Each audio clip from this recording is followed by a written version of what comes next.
we've got somebody in the waiting room, and then if it's quiet in the waiting room, we'll hit the Reddit post. Cool. Sounds good. DM hotline. How can we help you? Can you guys hear me okay? Yep. We can. Sweet. Okay, since Sam called me out, I can't lurk any longer. Honestly, I'm just nervous.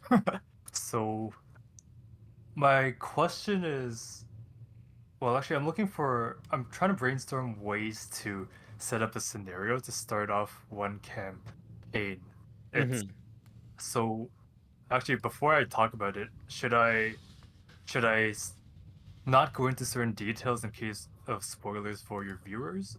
How much discretion should I have? Is it like a module? Are you running like a pre-written campaign? I am, yes. Which one? Sarah of Yellowcrest Manor. I'm in charge of all the Candlekeep mysteries in my DM group. Oh, I think it's okay. Mm-hmm. I don't So care. okay, it is just the beginning, so maybe Yeah, I think it's fine. maybe okay. So the scenario I'm trying to set up right now is a way to for, let's say, a ghost to take possession of this NPC, and it's a beloved NPC that's been recurring in all my other campaigns that I've introduced her in A Dark and Creeping Darkness, which is another Candlekeep, and she acted like a guide, and she's been appearing as a cameo in all my other future campaigns. But then this time, I actually want to kill her off. I want my party members to kill her off. Yeah, dark, very dark. Oh yeah, that's Candlekeep. Okay, so what's the question? So, I'm a bit new to some of the lore around the D&D universe, and I was looking for, I guess, ideas, or I guess if you can point me in a direction of where to look. Like, I played a bit of Phasmophobia back when it was hype at the start of the pandemic, and I thought maybe a ghost like a Yurei could be the vehicle to drive my party into killing their beloved NPC. But I'm open to other, I guess, ideas. So you want ideas on how to kill an NPC, a beloved NPC with a ghost? Yeah, and I guess my mind automatically went to the ghost, like Sarah the ghost possessing my NPC. Yeah, possess and then attack the party, so the party has to kill them themselves. Would be Correct. what you got, Cinder? What level is the party? The party is between levels 5 to 8. Okay. Let me look some stuff up for 2 seconds here. Okay. Well, he's looking that up. Ghost possession, and you could say that the possession gives her special power, so it's an actual boss fight, and then fight the party. If you need a specific stat block, looks like Cinder's on it, but yeah. I'm just seeing if there's anything that's shiny that looks like it fits the vibe. Okay. I was gonna say, going off of what Sam said, I would have the plot be a traditional possession, but I wouldn't use a ghost stat block. I would find something that hits a little harder. One of the things that I was looking at are there's death locks are pretty cool. Death locks are basically like a warlock has gone bad and they turn into like an undead thing, but they are kind of colorful spellcaster type undead. What I was also going to suggest was you should think about the moment, like how do you reveal what's happening? So like for example, if you were to go with something like a deathlock, which is a little bit more of a magical creature, you would want it to have some like allies. So you could very easily create a situation where the party runs into a room, there's like a couple large monsters or, big undead ogre things. Yeah. And then they see that NPC friend across the way and they're like, "Oh, we got to help her." And then they run to help her and they like get her and then like she turns and it's like, "Oh, yeah, she's one of them," because then it also creates a nice balanced fight where it's not just the one that you're fighting. You got like a couple monsters, you got some heavy hitters, you got some magic-y ones. That sort of thing might be cool. Dude, I do like the idea, but then my critique of it is she's my NPC is alone when my party meets her. She's at a copy of the Candlekeep library.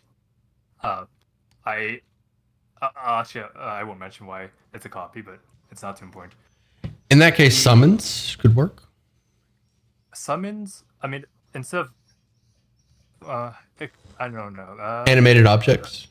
That's I was thinking of animated objects. There are suits of armor just in the corners of the library. That could be a thing. You said she was alone in the library. Maybe like books are her best friend. So the animated books. Yeah, it's I hope your chat doesn't think I'm dark and rural and stuff, but the situation I have it in mind is she is going to introduce the book of Sarah of Yellow Crest Mountain to the party, and at that moment, she's also recalling all of the good memories and good times some of the party members may have had with her if they were in the same campaign before ultimately she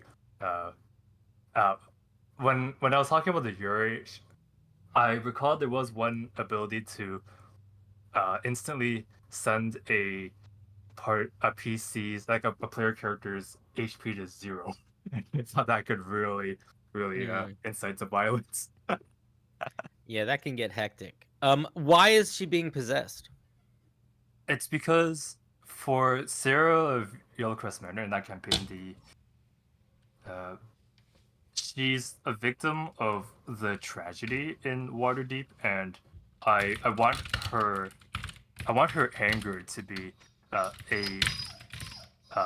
to open her up to possession. Does that make sense? Yeah, it does. Sweet. So I can. Okay. Okay. You've given me several ideas. Okay, if it's then can I make a suggestion? Yeah. This isn't. I don't know how helpful this will be, but you should make whatever the thing is that is turning her. That if whether it's her anger being unleashed in this magical way, you should have the form that her possessed self takes should somehow manifest into that a little bit. Like it should be if it's anger that is making her able to be possessed, she should be like a raging growling, punching type. You know what I mean? Like have the possession almost have the form of the possession kind of foreshadow that information for the players later, because then you got a little full circle moment going. Okay. Yeah. And if she's a yokai, it would be insanity. Should be like sanity focused. Maybe even start using madness. Yeah, that would make sense. Yeah, I will say frustration will couple with her anger well, since Sarah as a ghost is not supposed to have a tongue, and she can't communicate properly. If they were a little bit higher level, I'd be like, you should use the shadow the shadow sworn. Those like the lonely or the angry are really good for like creepy slur to possess people, but they're a little bit. I like it. They're a little bit beefy. Okay. Anything else? Nosferatu is a good stat block to use too if you just want like a big punchy scary thing. I think it's CR 7 or 8. How do you spell Veracity? So spell what? The last creature you Nosferatu. N-O-S. Okay. It's like the old vampire. Nosferatu. I think. Got it. I might have missed a letter or two.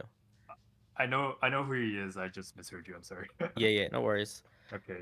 Can I also make one other suggestion? If you should also like, oh man, you don't need to do this, but whenever somebody's got an undead thing and they need to be big and scary, especially if they want it to be big, I cannot stop recommending an undead Tyrannosaurus. Now, you don't need to flavor it like a Tyrannosaurus, right? You could just describe it as she becomes like engorged in like flesh and, desiccation, and just use the stat blocks.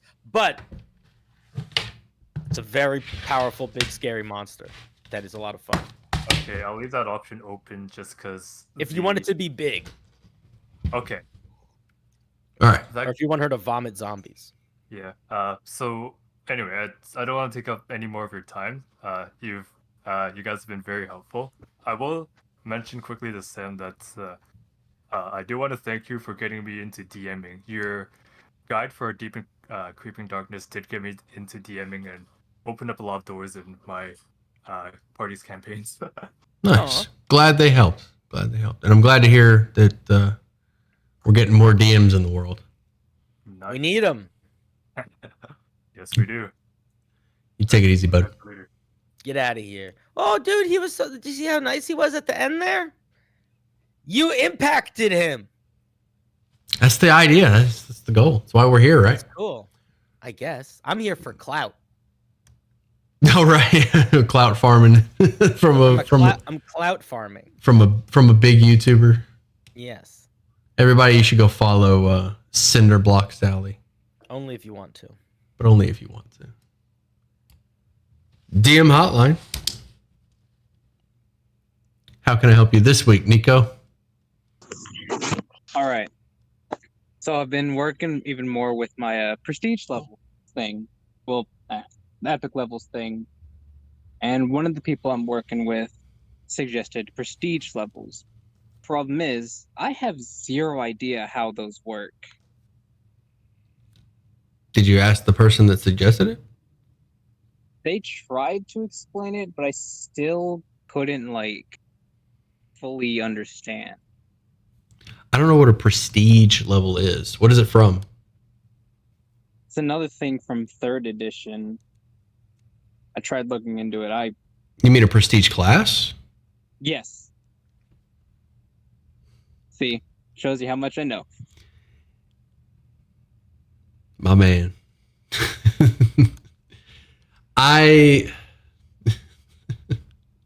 They're pretty simple. They have requirements that you have to meet. I did a short on it.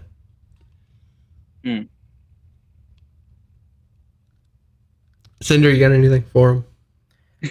I would say that, yeah, it's a good way to think about prestige classes, if you're trying to understand how they work, is it's exactly the same as multi-classing if the class you are multi-classing into had very specific requirements. So like if you had to be level 5 and have a 20 in dex to access the class of monk, then you would have to, get to level 5 as a rogue, get your dex up to 20, and then instead of taking level 6 of rogue, you could take level 1 of monk. So if there's usually when I've seen people use prestige classes, it's been one of two things. It's been, we want to go past level 20, so we're going to make or use a new class that requires you to be a level 20 fighter before you can even start taking level 1 in this new class. And they're all super powered, or they're almost like I've seen a vampire prestige class or a werewolf prestige class where it's if you're level 6 and you get bit by a werewolf, if you want to keep going down that path, instead of taking level 7 as barbarian, you could use this 5-tier, this 5-class werewolf class to put in the middle. If you are not somebody that is excited about using homebrew or is excited about exploring that sort of stuff, I would recommend not using it, because it's essentially the same as using a homebrew class. And if that doesn't appeal to you, it probably won't be fun. Yeah. Most of my world is heavy in its own type of mechanics. So I guess it wouldn't be that bad, but I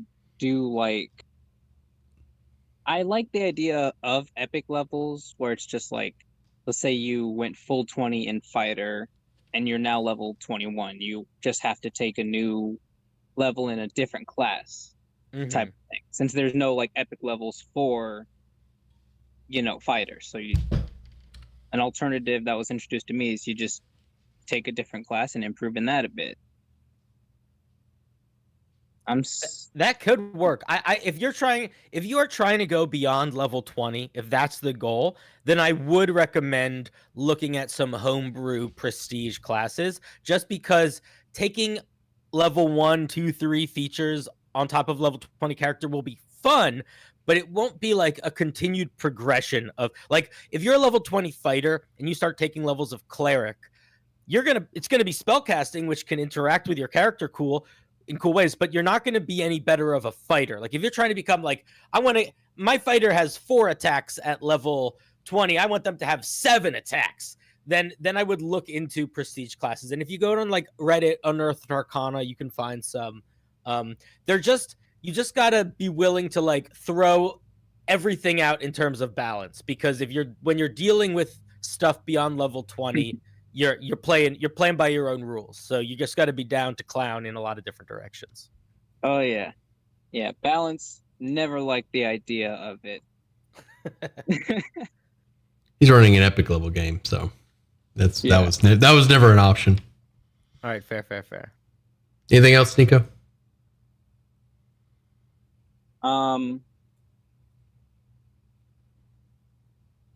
Unique type of magic items. Like I have some magic items in my world which are unique, but in some ways aren't as powerful in comparison to artifacts. So would those just be like labeled under one of the rarities, or is it still technically an artifact? It would be an artifact. All right. I think it also just depends on your game world, right? Like if you're running a game world where there's only one cloak of invisibility, then you could call it an artifact. Like if you want there to only be, you know what I mean? Yeah, I think by definition artifacts are unique. Yeah. One of a kind. But I mean, you're the DM. You're the DM. You do it.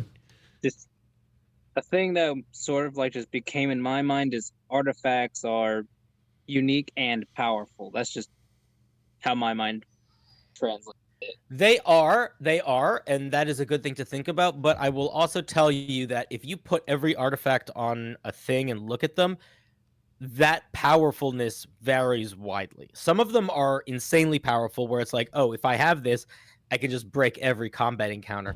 Other ones are really powerful, but like they're very hard to use. Like what they do is really cool and unique and strong, but it's like has nothing to do with anything you'll do in your game. Like there's an artifact where it's like you can make it always winter. It's like, okay, what is that going to do for me? You know? So you can play around with that, I think. Gotcha. All right. Final-ish thing, unless more things pop in my mind. I'm ready. That's for divine level NPCs. How should those typically look? You mean look as in aesthetically, or look as in stat blocks? Stat-wise. Aesthetically, like, I know what I want, but I don't know if it would be too overwhelming to add specific ability or steamrolled.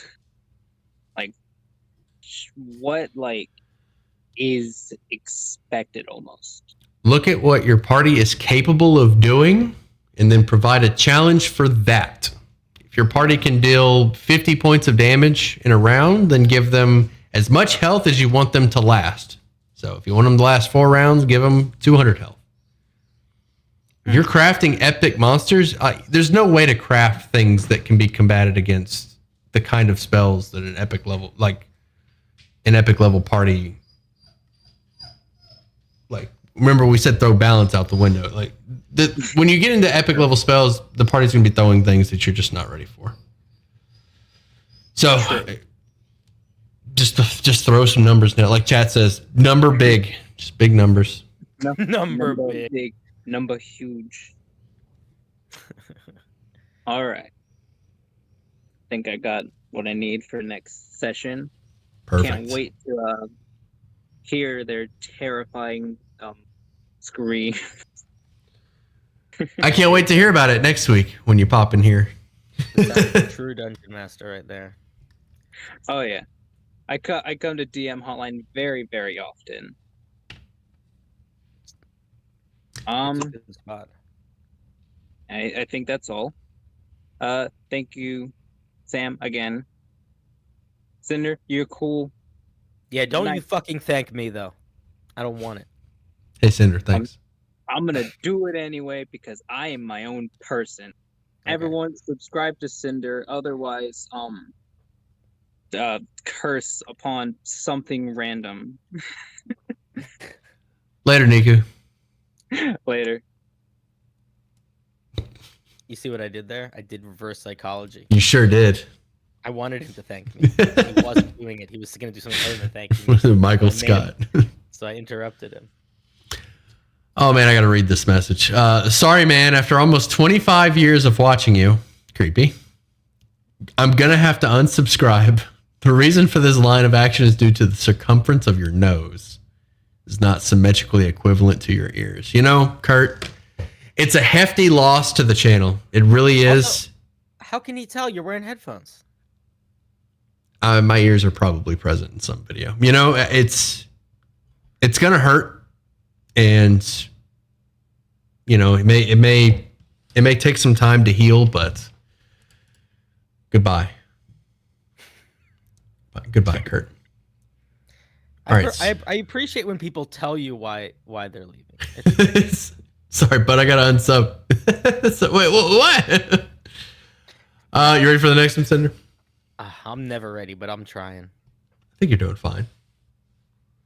My voice is kind of worn out from Zelda, so it's nice having you chatting them up. That's cool. I'm happy too. All right, I'll try to be patient. that's the hard part. DM Hotline. How can I help you? How can we help you?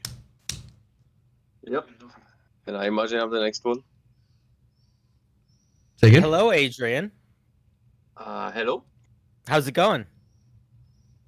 Pretty good. It's around midnight where I am. So I'm chilling. Nice, nice. What can we do for And you how- on this wonderful evening?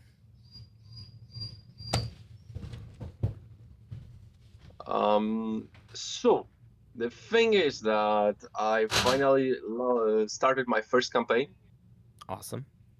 after a long time. The last time I was talking with Steely Sam, I was asking for some advices for the start adventure from the box, like the Island of Storms. Stormbreak Isle. Yeah, Stormbreak. Thank you.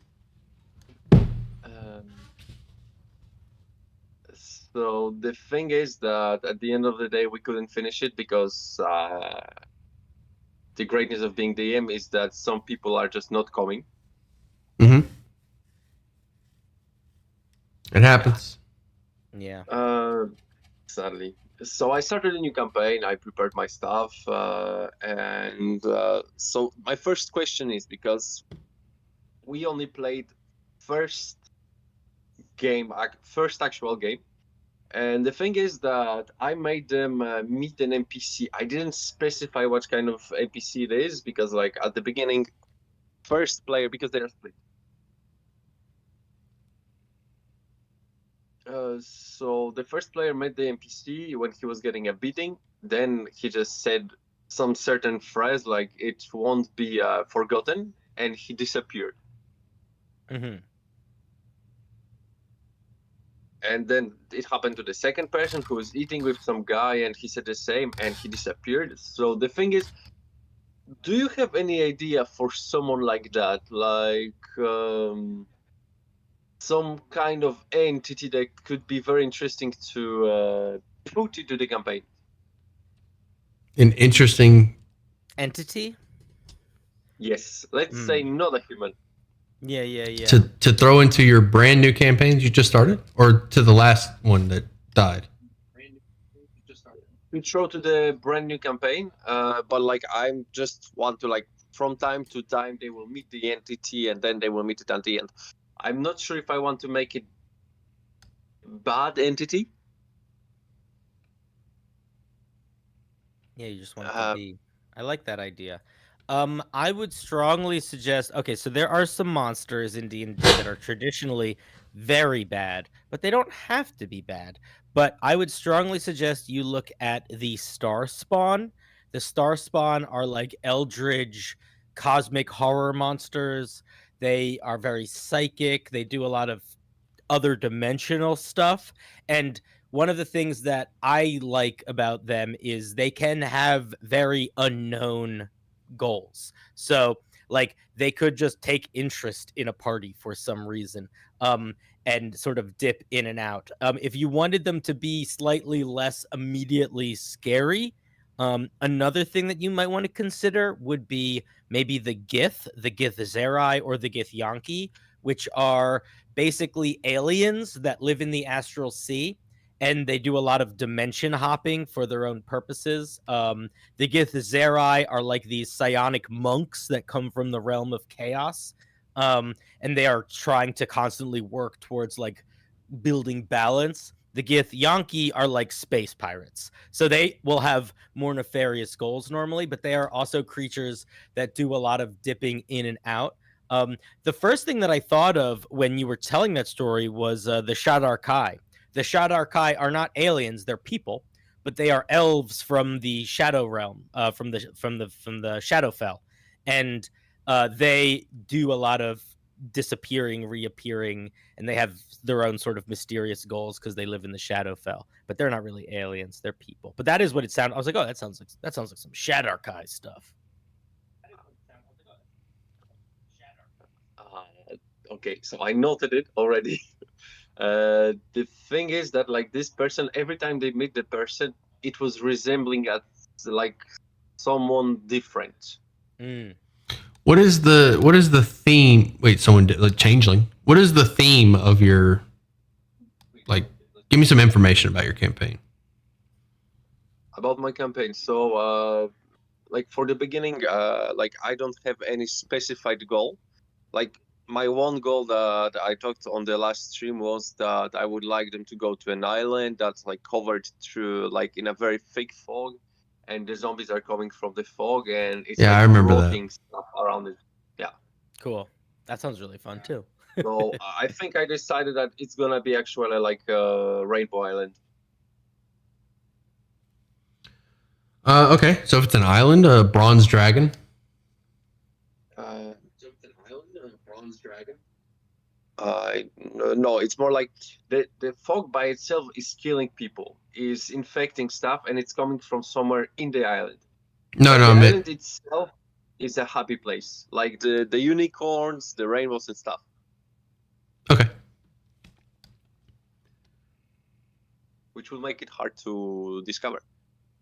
Either way, so the thing is also that like the person, like my players technically meet the same person at the same time. Is there like a monster that can be in two places at the same time? There's a lot of monsters that can, like any monster that has, there's spells that can do that. So you can also always just be like, oh yeah, they have access to this spell. Like you can make a mirror, not a mirror image, but you can make like Illusions. basically illusory copies of yourself. There's also a monster called an Ublex, not an Ublex, an Oblox. I forget what it's called, but basically it's a giant ooze that can reshape itself to look like different types of people, and the more people that it consumes, the more people that it can kind of be. That creature can be a whole town at the same time. Wow. But it's not usually in super far distances. But I think if you want it to be far distances, like it's existing in like different cities, I would just sort of hand wave it away with some spells, or I would just sort of homebrew whatever stat block for the monster that you wanted to use was, and just give it whatever extra powers that your story needs it to have so that it can do those things. The only thing that I'll say for giving a monster extra powers for your story is be consistent with them. So it shouldn't be the thing where like every time I need the monster to do something, it can suddenly do that thing. Be like, okay, I want to use like the dragon stat for this, but I want them to have this sort of hive mind, multiple places thing. So I'm just going to add that they can do that, but I'm not going to change it radically every moment, and just be consistent with the things you change. Oh, I agree. I have to be reasonable with the stuff I'm doing.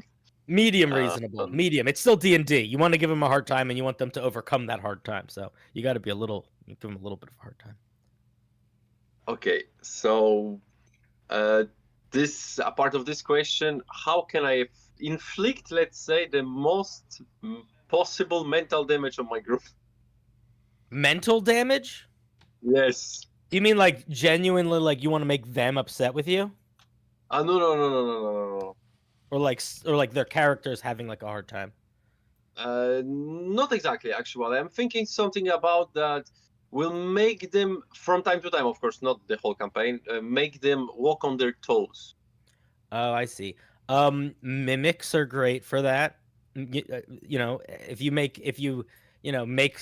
things that are normally innocuous turn into monsters. So like they don't trust a chair to ever be a chair again. Mimics are really good for that. There are Traps. also monsters. Yeah, traps are really good for that. I would recommend also like one of the things that I have found that my players that freaked them out the most was when I made it very clear when they very clearly understood that like the big bad, like the villain of that arc was watching them. They were surveying them in some way. And it created this situation where whenever the players did anything of note, like had a big fight or pulled off some heist or something, that almost became a tool that the bad guy could use against them. So like there was one time where they broke into a jail to break someone out. And I just took note of all the spells and abilities they used. And I was like, okay, the villain now knows they have all these spells and abilities. So the villain will know that when I'm sending my helmed horror monsters after them, they always use lightning bolt. They always use fireball. So I'm just going to make it have, give it immunity to those damage types because the villain was like building its forces in a way. And it created this weird situation where the players were very hesitant in a lot of what they did because they sort of felt like we don't want to give too much of ourselves away to the big bad. That was fairly stressful for them. Okay, that seems like very interesting. I think if possible, I will imply it into my campaign.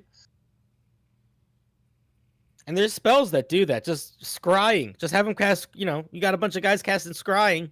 They can watch whatever they want. There's two ways to let them know they're being watched. The one would be give them the opportunity to see that they're being scryed on or feel that they're being scryed on. And the second is whenever they kill one of these monsters that are built to take on the party, have them carrying something that kind of reveals that fact. So like you said, That's a good idea. If the party drops a fireball and kills this thing, have it also have something lightning related. Even though they didn't use any lightning spells, it's like, oh, but I know lightning is coming. I know what you can do. Yeah. So have or maybe there's a party member that goes invisible all the time, but they don't for this combat. Give the monster a scroll of invisibility or a scroll of see invisibility. So it's like, why would he have this? Because he knows that the party is going to go invisible. So that's good. That's good. That's really good. I like that. Quickly, like 2 last questions. I'm gonna keep it short because the people are waiting. Mm-hmm. So at the start of the campaign, I gave one of my players because like he decided that he's gonna be a rogue. He decided that he's gonna be from the merchant of the merchant history ascension. I don't remember the word for it sadly. So I said, okay, you can be, and I allowed him to take one item. It's a magic item. I allowed him to take the detection of thoughts, the amulet. Mm-hmm. Is it like too much for the beginning? Yeah. What level are they? It's the first level. They are starting right now. I thought that maybe because of the descendants that they have the connection in the merchant guild, he would be able to get like one souvenir. Yeah. But I mean, it's a good magic item. Whatever level they are, I would say that it's good. I'd say it's fine. You said detect thoughts or read thought or detect thoughts. Medallion of thoughts. It lets you cast detect thoughts 3 times a day. Yeah, I would say that's a really good item for at any level because it just gives the party information, and giving them information is always fun. So just plan for it. Have a general idea of what your NPCs are thinking. Plant NPCs in the game with specific thoughts and reward the party for reading those specific thoughts. So don't give them. So when you start describing NPCs, make sure you give them a description that kind of hints that maybe they should be reading their mind, reading their thoughts. So when they walk around with this amulet, maybe they walk into the tavern, you can describe the tavern, and then maybe there's somebody sitting at the table like, she seems nervous, and that's all they get. It's like, well, we could go question her, or if they're smart, they can read thoughts. you prepared for this. You've got something in mind. This could lead to a breadcrumb, a magic item, something. Yeah, A you could also quest. use it to like surprise them with plot. You know, like if you have somebody like in a card game where they're like, all right, I'm gonna try to use detect thoughts to see what this person has, what cards this person has, and you're like, this person is thinking about the Dragon Lord, and they're like, wait a minute, why? Like what? Why is this random person thinking about the villain of the campaign? You know what I mean? Like you can sort of twist in things like that too. A secret passage to the next dungeon. I would also just make sure your player understands that when you cast detect thoughts on somebody, it can likely create a situation where that person becomes aware of it and maybe becomes hostile. Like it's a spell that can get you into trouble if the person doesn't like that their mind is being probed. So I would just make sure the player is aware of that, because not everyone I is. just wanted to quickly ask about it, like what is like how the person can feel that somebody is running through their mind. Like, is this some DC saving throw, or? Yeah, It's in the So spell. basically, it's in the spell. So here, like I'll check really quickly. Basically, the way that it works is if somebody casts detect thoughts, they don't actually get the thoughts. They get like the very surface level feelings. I'm excited, I'm nervous, etc. But if you want to, you can attempt to probe deeper. And if you do, excuse me, the person has to roll a saving throw. If they succeed, you don't probe deeper. If they don't succeed, you do probe deeper. But I'm pretty sure that either way, the person is aware that something has happened if you probe deeper. Okay. Yeah, the target knows that you are probing into its mind, which means that not only do they know their mind is being read, they know you are the one that is doing it. Oof. Okay, so I need to be very smart about it, I think. Yeah. Unless you shift your attention to another creature's thoughts, the creature can use its action on its turn to make an intelligence check to end the spell. Yeah, so it's the kind of thing where, like, if there's somebody powerful and they cast it on them, they could get them in a little bit of trouble. But it's a good spell. I think it's a good, fun magic item for sure. Oof. Okay, because I was just wondering if I'm not doing too much at the beginning. So the last thing, very quickly, because the people are waiting. So my players have already went to the tavern. I set them like a very simple quest. There are some wolves that are annoying the villagers. They are getting in the forest. So the thing is that, like, they are first level. I want them to kill some wolves, or I want them to gain the level, but I don't want it to be just encounter with the wolves. I'm looking for a monster that can control animals without forcefully being a druid. Ranger. Like animals, like wolves in general. Barbarian. Ranger. Do you want it to be a person or a monster? More like a monster, but like Hag. low-level monster. That's the thing. Hag? Green hag. Hag could work. Hag could work. You could also do, like, you could get weird with it. You could do one of, like, there's mushroom people called myconids. And you could even have it so, like, the wolves are, like, eating weird mushrooms that are making them get mind controlled by, like, a myconid that's having them go out and, like, be super aggressive. Okay. You could awaken an animal and have that one leading the rest of them. Yeah. A wolf that was the science experiment of a crazy artificer that was awakened and then broke free. Have, like, a chunk of metal in their brain so they can, like, you know, do weird stuff. I need to notice. Sorry, I need to notice. Very quickly, I can wait. Okay. So I would really like to thank both of you. It was really nice. Thank you for the tips. I'm sure that thanks to both of you, my D&D, let's say, travel will be easier. And I forgot. Is the 3-player enough for a game? Yes. 3 players is great. Okay. 3 players is great. Okay, then it's good, because, like, it's difficult to find people who are coming constantly. I have only 3 friends that are coming, like, all the time. Yeah, 3 is good. I mean, 2 can even work, but I would say 3 to 4 is, like, ideal. 4 is my favorite. Yeah, I was thinking 4 as well, but I can't find anybody who will be, like, constantly coming. And because I'm working at the restaurant, I'm usually finishing job around like 11. Mm-hmm. So Can Hard before you go, I just want to say that from the tiny bit you have revealed about your games as a new dungeon master, it does sound like your party is going to have a lot of fun. Your ideas sound very fun. thank you very much. Not gonna lie, I started recently and it's giving me so much pleasure to be able to see my players going through this stuff and like getting slowly to the characters. I never thought that I will do this because I always wanted to but never had a chance, and now I have chance. I'm so happy about it. Mm.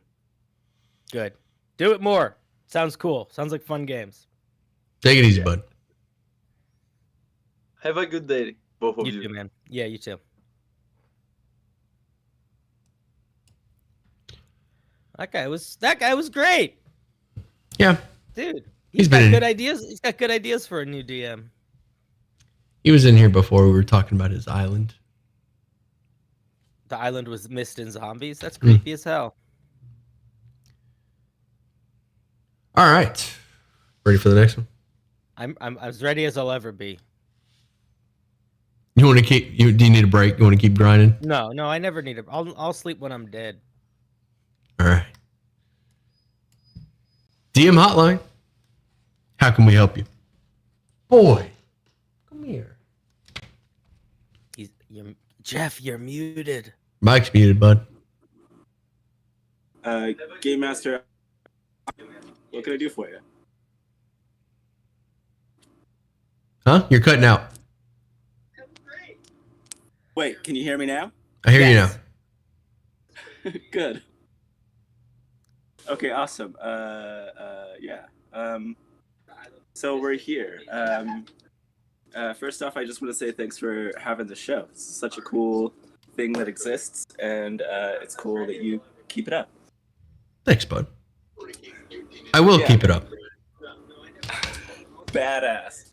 Okay, cool. So for my question, I've got a. I tend to run these sort of shorter campaigns, smaller groups. Okay. I like to like really sort of play heavy on like theme and narrative and story and stuff. And so I have a story that I'm running with some friends. It's very much like your classic sort of like adventure style stuff, but I'm really inspired, and I want to like evoke a lot of the themes of like early 2000s like adventure, like animated adventure features. Like if you Time out. guys, Time out real quick. Yeah. Can you mute the stream because we hear it in the background, or we hear Yes, something in the okay. background? yeah, that's gonna be that for sure. Okay, it's gone. All right. Yeah. Continue. All right. yeah. So so like that early 2000s adventure, like animated feature sort of deal, like Titan AE, like Treasure Planet, Mhm. Atlantis, Mhm. Road to El Dorado, all that stuff, you know. Okay. Yeah. And so some of the like common themes are like, you know, essentially very like fetch quest oriented, right? So, you know, you got to go to a place and do a thing, right? And that's like the main goal thing. But I was really, what I'm on here for is after spitting all that at you guys, Mhm. I'm really just looking to find like the most like purest like nuggets of like beats or tropes or things to make sure that I include in this game. You know what I'm saying? Like I've got like the like mentor from like a character's past that like, you know, is gonna like help the characters through the adventure and stuff. But I'm just like, I'm thinking about like Indiana Jones, like running Yeah. through the Okay. caverns. and there's, like, big Yeah. boulders come in, and like I just want to get another set of someone else's imagination on this, I guess. All right, I won right off the bat. You have the nemesis / rival that becomes an ally. That's a big one. Okay. That comes up all the time. You gotta Nemesis, not turned necessarily rival, like yeah. yeah, like not necessarily. Cool. It's like a competitor that they shift and become an ally, or an early enemy that eventually Cool. we got to team up against the big scary thing. I mean, you got treasure maps. That's a big thing. Is like maps with clues, and those clues having weird sort of out of the box puzzles to solve. I feel like is a big one. Sure, yeah. Yeah, that's a big one of those. A giant mysterious creature that you have to run away from, usually in water. I feel like that happens a lot. Beautiful. Sure, very, very in the trash compactor in Star Wars sort of deal. Exactly. Or like just in a lot of those movies, there's like a mysterious storm or a scary moment, and you find yourself, there's like a little bit of a thing that's not totally explained. It just sort of happens strangely. Sure. Indestructiboy just joined with his viewers. Hi, Indestructiboy. Hey, what's up, bud? Can I make another suggestion that's a little bit of a please. left-wing suggestion? So you mentioned that you really like sort of focused narrative campaigns that have like a very, very flavorful and thematic. One of the main things about those sort of traditional old school classic adventure games where it's like we have to, treasure island type adventure games is there's sort of two plots happening at the same time, and that's what makes them good stories. There is the action of the plot, which is the one that we're talking about here. You go and get the thing and fight the monster and get the thing and fight the monster and get the thing. But the other one is how that plot sort of weaves into the character growth plot. So what I would suggest for you is consider talking to your players beforehand, before it starts, about that idea, and just explain it. Say, hey, I want to do one of these sort of traditional adventure, classic adventure type games, and I want your character's character arc to be like, to fit into that space with us. Cool. And you can get people to think about like, okay, what is like a flaw that my character is going to need to overcome to solve the final problem, or something like that. Like if they're too stubborn or too selfish or whatever, you can get, especially if the game gets a little bit magical, whimsical, you can have some of those puzzles, those obstacles, those challenges, like really lean into them facing those personal hurdles. And that's a good way to make it feel like it's like a story with like a lot of emotional weight in it too, not just the action weight. Does that make sense? Am I talking out of my ass? No, yeah, that's very cool. Here, I'll say this. Joe Logan, if you're listening, back the fuck off. And then I got a spoiler for you guys. So the big goal is that one of the characters, he wears a like a gem around his neck, and it's like this gem that looks purple to everyone else, but to him, he sees it as like reflecting like this, like almost emerald green, like through the purple. And the big like secret sort of reveal is that like a piece of his like father is like inside of it. The character himself is a changeling, and his mother is as well, and his father was like half elven, right? But back in the day, his parents used to adventure with this other guy that the kid calls Uncle Scuggs. And and so Uncle Scuggs and his parents used to go on these adventures. Well, something happened where kid's dad,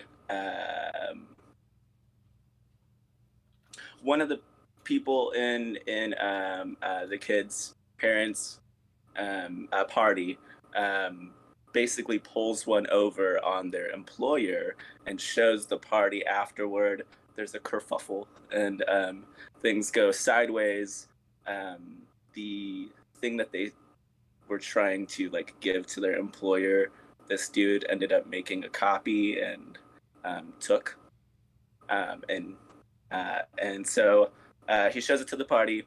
Party does not dig it, and so they fight. One of my player characters his father, who's in that party, basically is like trying to get this from him. Something goes sideways. Dad cracks the gem on like some stone.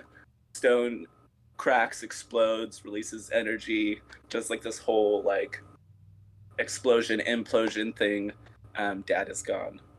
The dude that remains, though, ends up essentially taking over as like dude's father, because he's also a changeling. And so this is all very convoluted, it feels like, as I'm talking. Tell me if you're following. I am not. I've fallen in and out. I've fallen in and out. Okay. My brain is all over the place. The adrenaline's hitting. That's okay.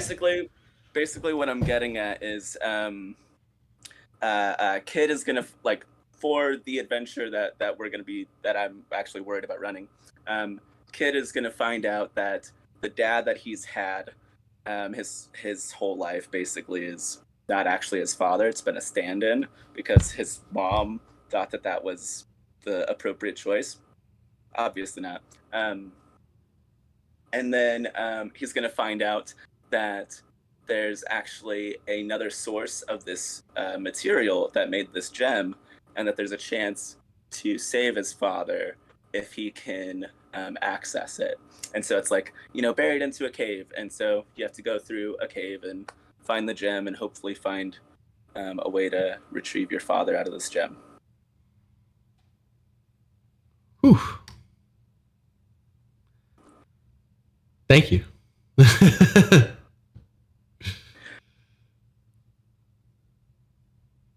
sounds hectic and cool, but also I only really heard the last part. Oh no! He's gonna have to start again. Yes, start from the beginning. I don't want Cinder to miss it. Start from the beginning. No, wait, there wasn't a question there, right? I can just say cool, and then it's good. Yeah, he just wanted to tell us a spoiler for his campaign. I like a good gem that could save a father buried in a mountain if it's the right gem. That's cool. I'm into That's that. the right gem. It's got the right sheen to it. Yeah, that's essentially what it all comes down to. So, You got anything else for us? No, that's gonna be it. Nope. Homer's got some input. That's it. Yeah. Will you The take? story was too long. I thought it was too long. You take it easy, bud. Yeah, take care, guys. Thanks. Have a good one. Well, That was Jeff. That was Jeff. So yeah, Indestructible rated us. What a sweetheart. I don't know if he's still in here. He seems so cool. He seems cool. Listen, I've reached out to him on Discord and said, "Hey, let's be friends," because he seems really cool. I like watching his streams. He is cool.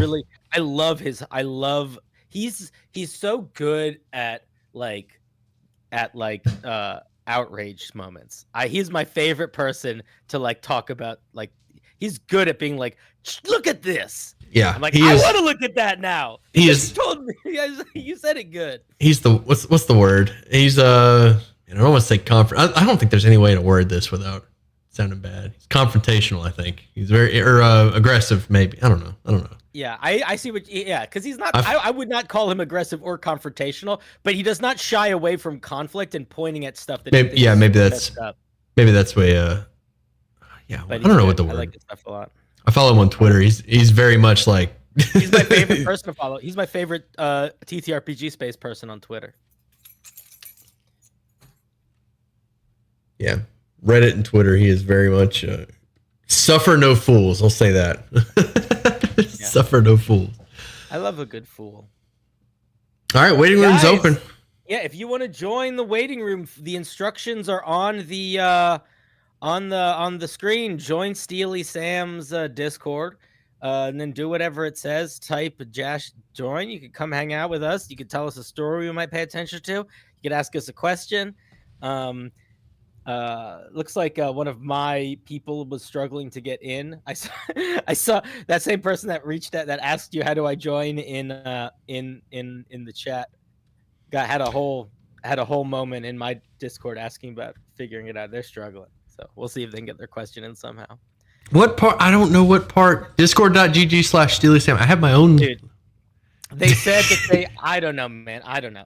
Oh, you I'm know what? looking at the questions they were asking in my channel, and it does not clarify what the issue was. It might be that they haven't accepted the rules. That's a pretty common issue. People don't know that they have to click a button in order to unlock the server. So that may be it. They said, yeah, it doesn't matter. That they didn't mention that. They said something about like needing to like I don't know, needing to verify a number or something. I don't know.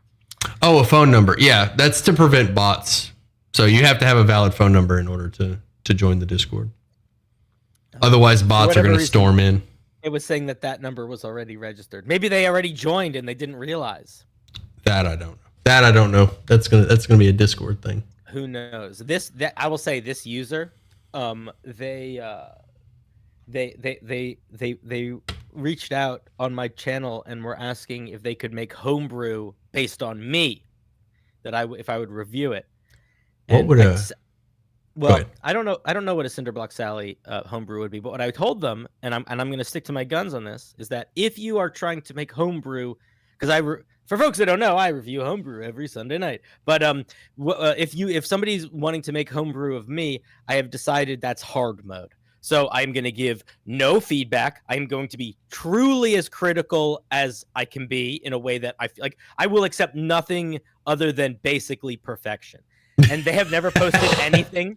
They've never posted anything in my channel before. I don't think they've even sat through one of my homebrew review streams all the way.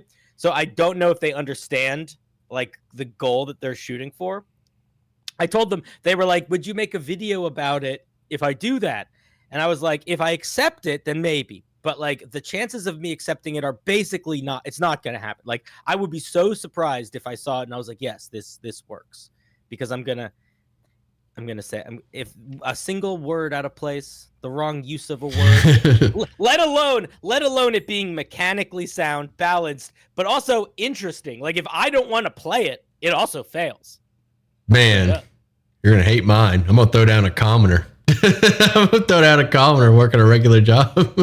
No, that's probably, I would be more accept. That's not that bad. I'd accept that. Could I have a little special ability called balding but has a beard? Balding but has a beard. I mean, that's a pretty common.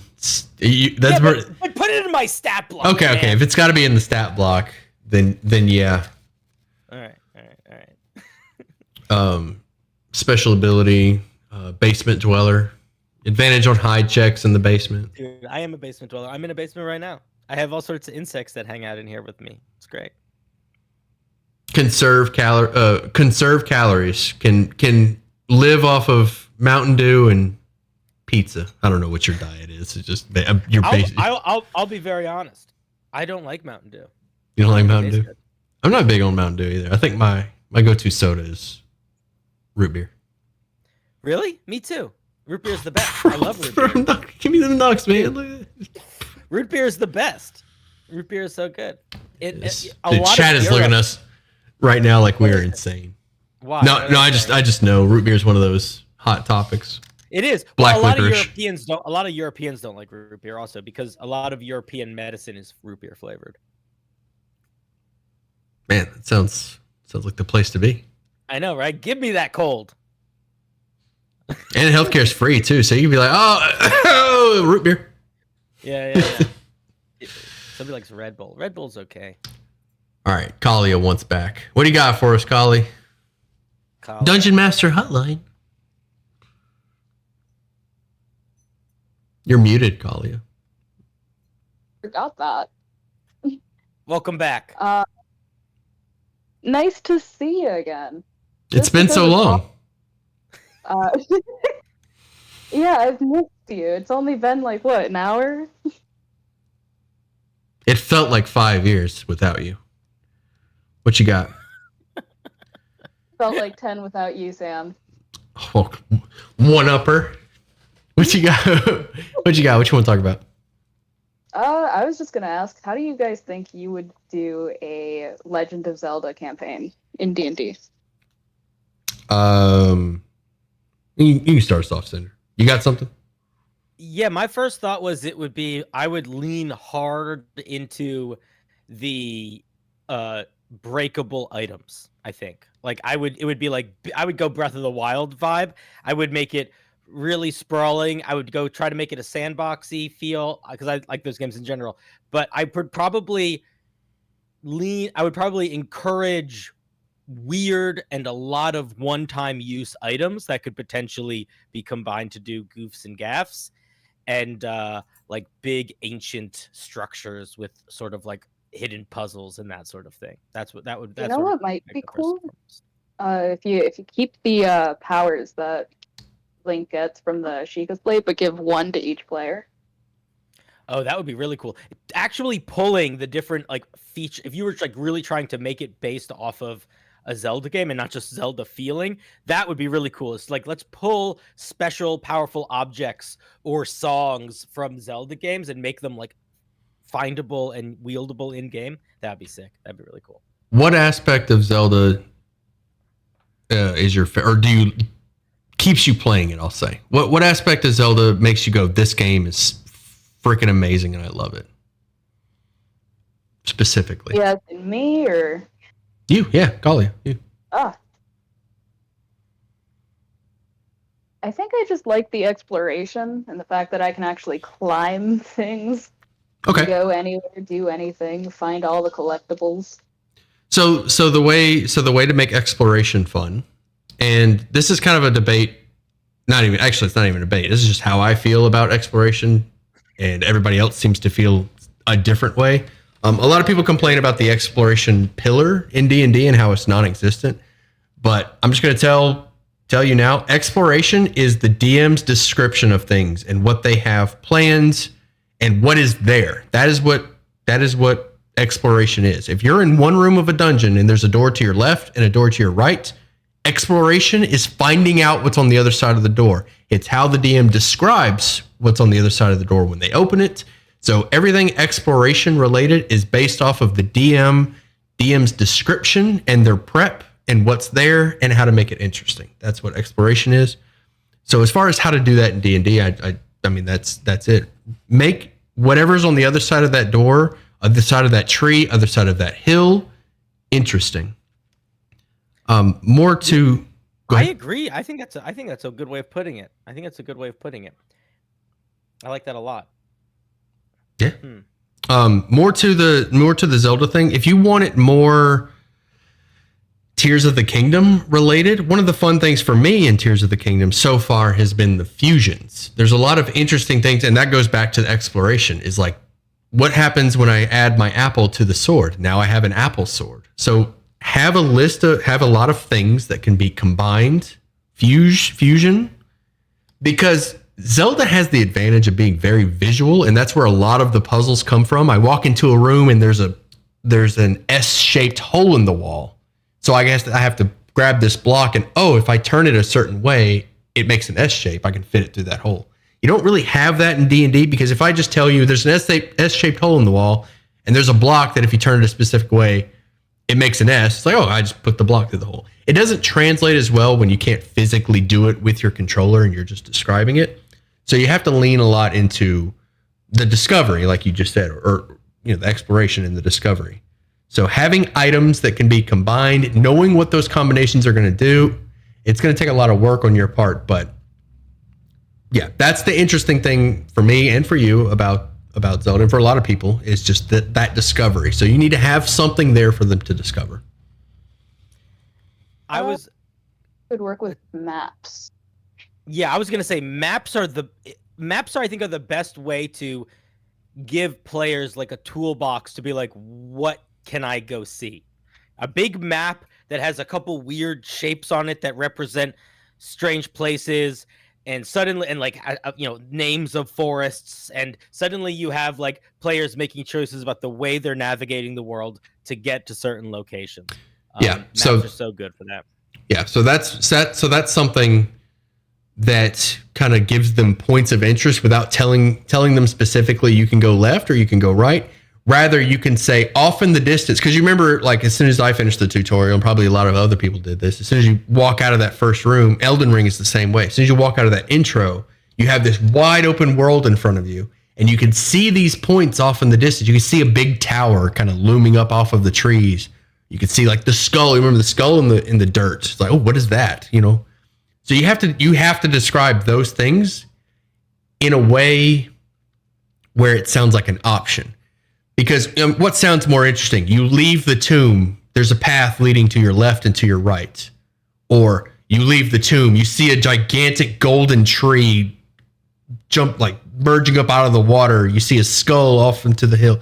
So just I have this list of things, and this is you painting the picture in the player's head and giving them options like what do we want to explore. And again, you need to know what's there as the DM. It's got to be interesting. Exploration has to be fun.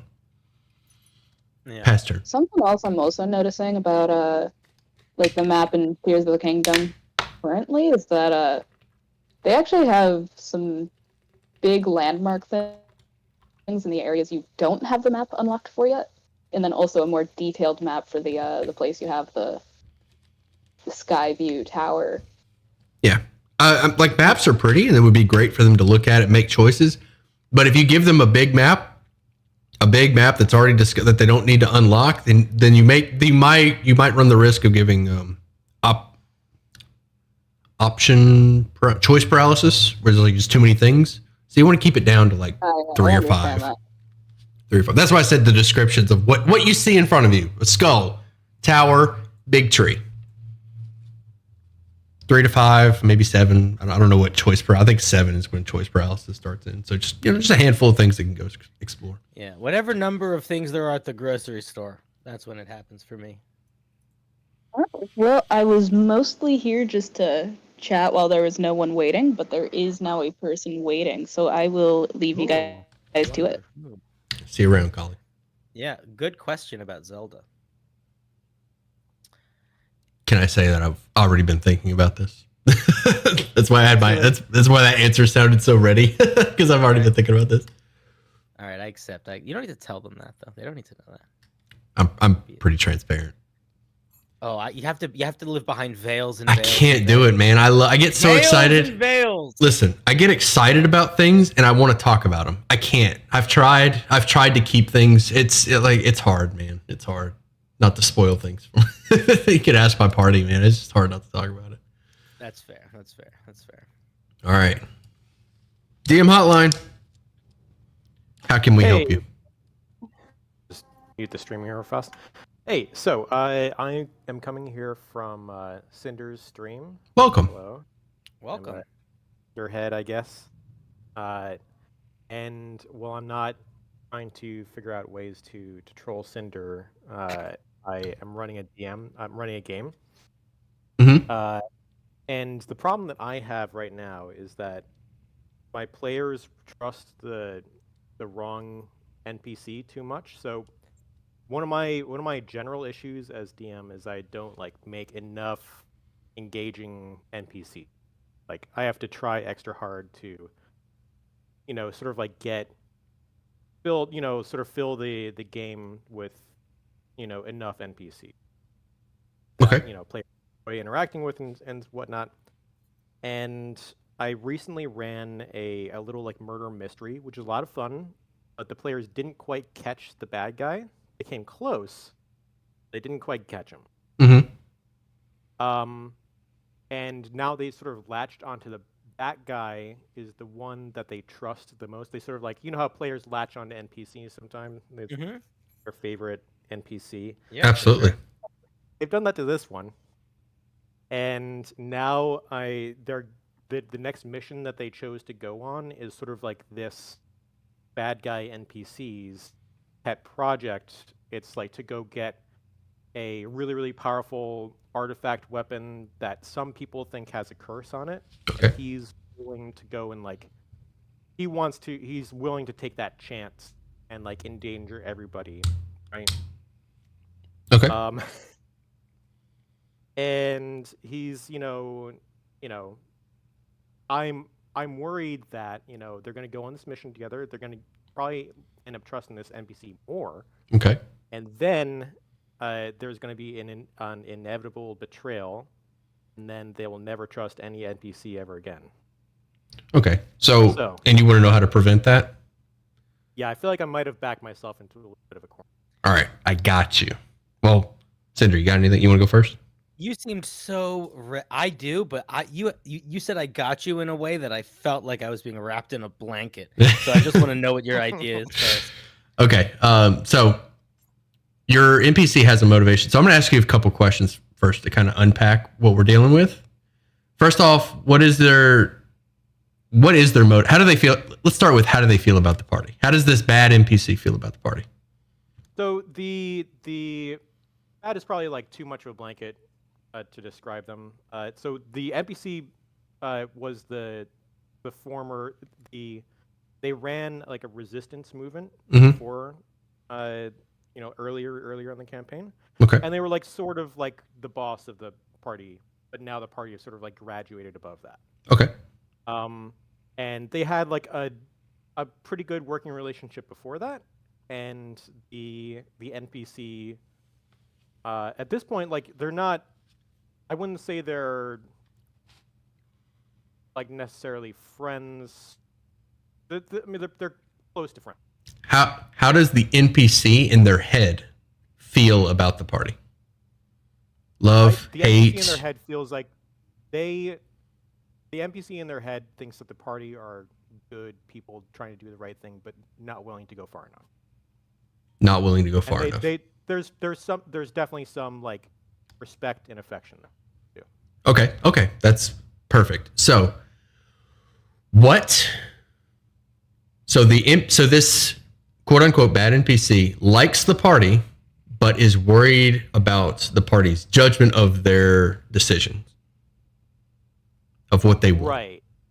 Yeah, and certainly if the party figured out what they had done, like this NPC murdered the one of the main like good leaders NPC Why? that the players because so they murdered them because they needed to do that to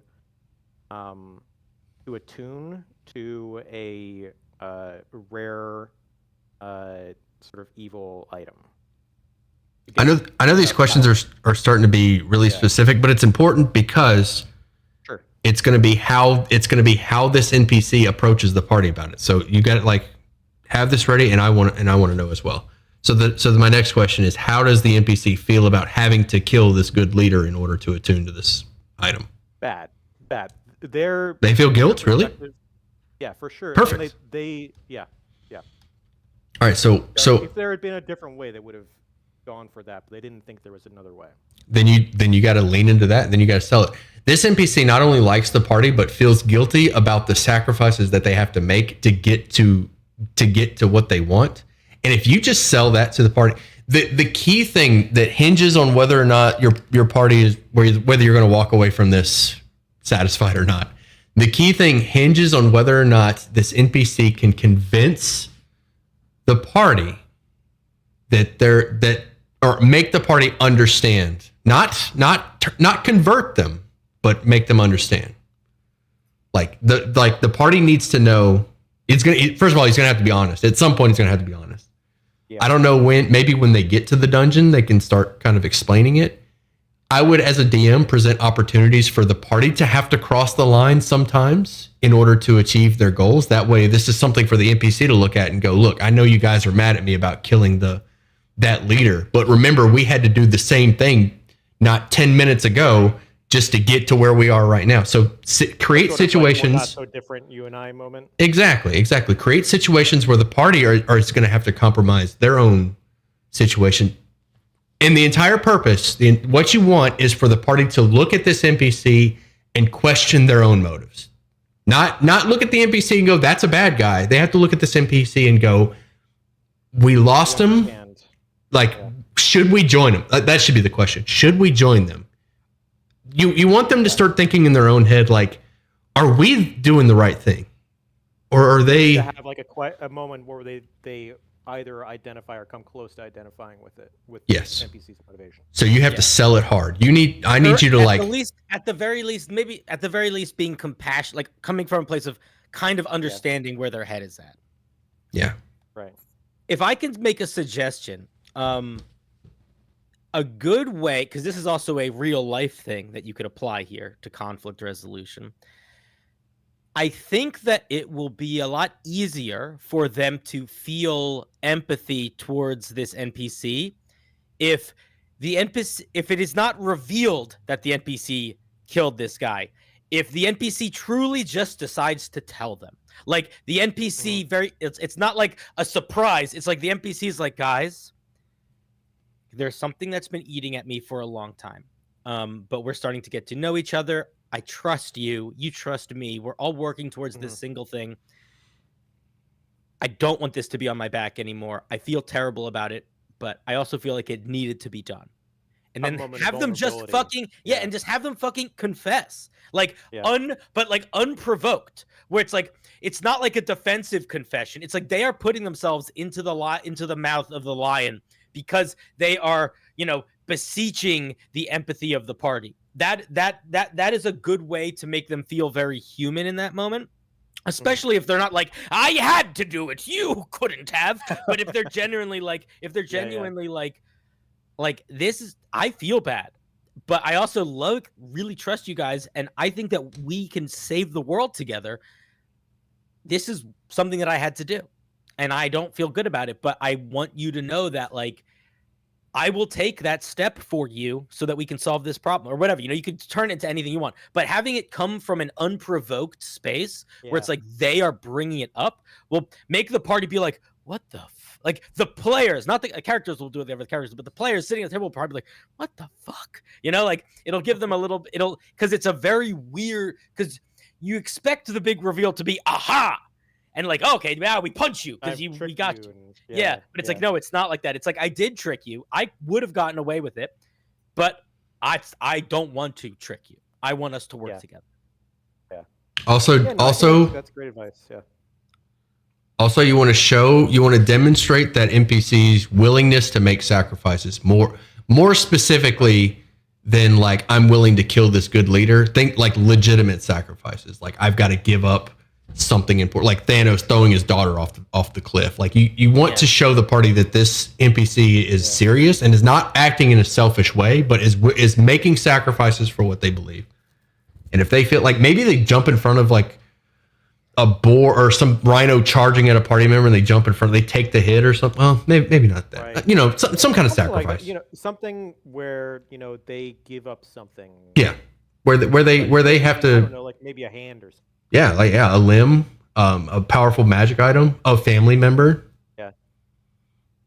A sacrifice of some kind that is not that the party would know is not easy to make. Maybe they have a magic item. Maybe they could reveal it. Maybe they could pull out a random magic item that the party didn't know they had, and then they got to give it up. Something that the party would go, "Are you serious about?" Like the last thing they have from like their family or something, could you work a lot? Yeah. Picture of a daughter. Part of their deep backstory is that they did lose their family, and that's kind of what hardened them in the first place. So I'm fresh out of family members. I'm just fresh out of family. I hate when you run out of those. I mean, when they get to the dungeon, they whip out. Like, could you imagine if the party watched this guy pull out a Vorpal sword and plunge it into the side of a or plunge it into a door and it gets destroyed? He's like, all right, the door's open. Like, what are you doing, man? Just fully unprompted. It's just a normal door.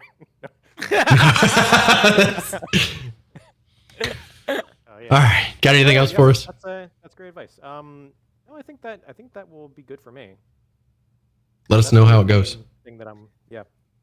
Also, I just want to say before you go, you mentioned jokingly that you spent a good amount of your time trying to troll me. And I want to say that you have not succeeded, because I do feel like to be trolled, I have to be more annoyed than I am pleased.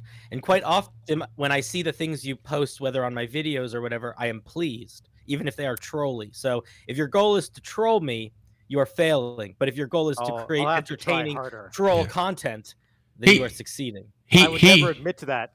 Even if I was, I would never admit to such. Hey, Cinder. He may come up with something. People do. I have a lot of faith. I have a thing on my stream where I'm very anti certain grammatical choices with writing, and I get really aggressive about it.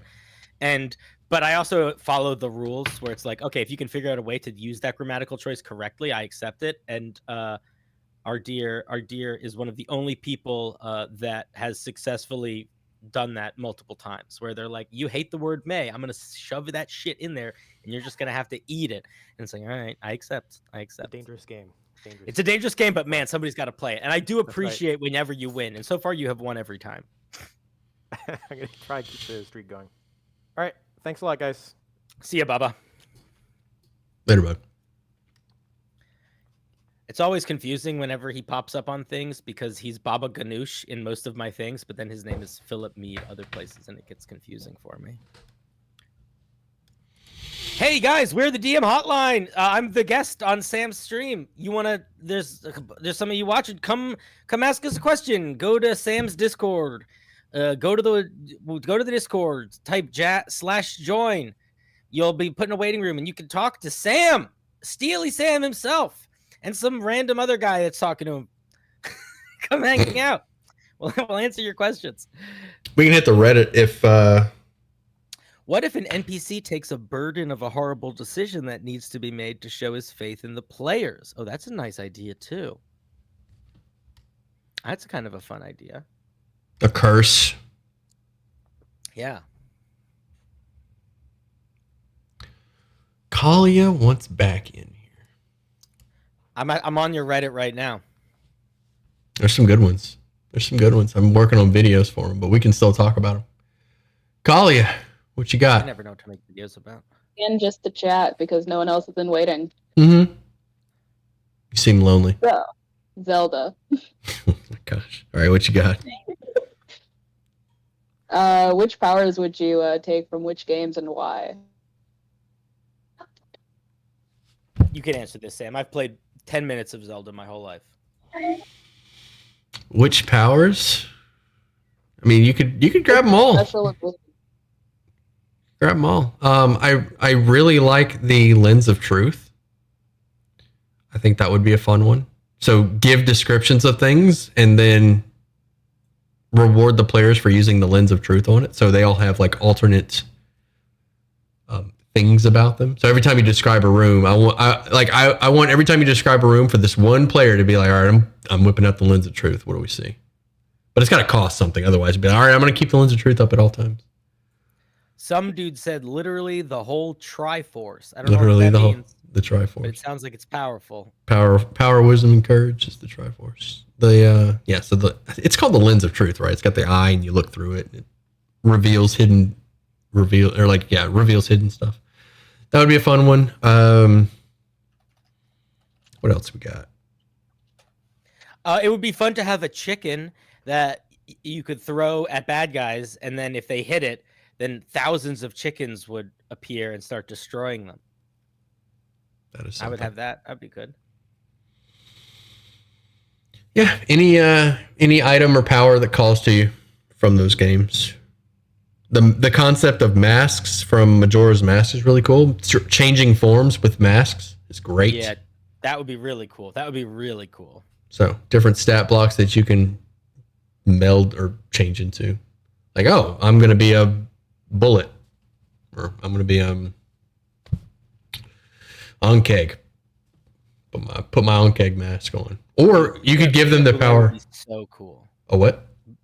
The bullet, the boulet. They would be so much fun. Burrowing and leaping out and leapfrogging onto things. Oh. Yeah, especially if you give them the power to turn a monster into a mask. Then it becomes. That's cool.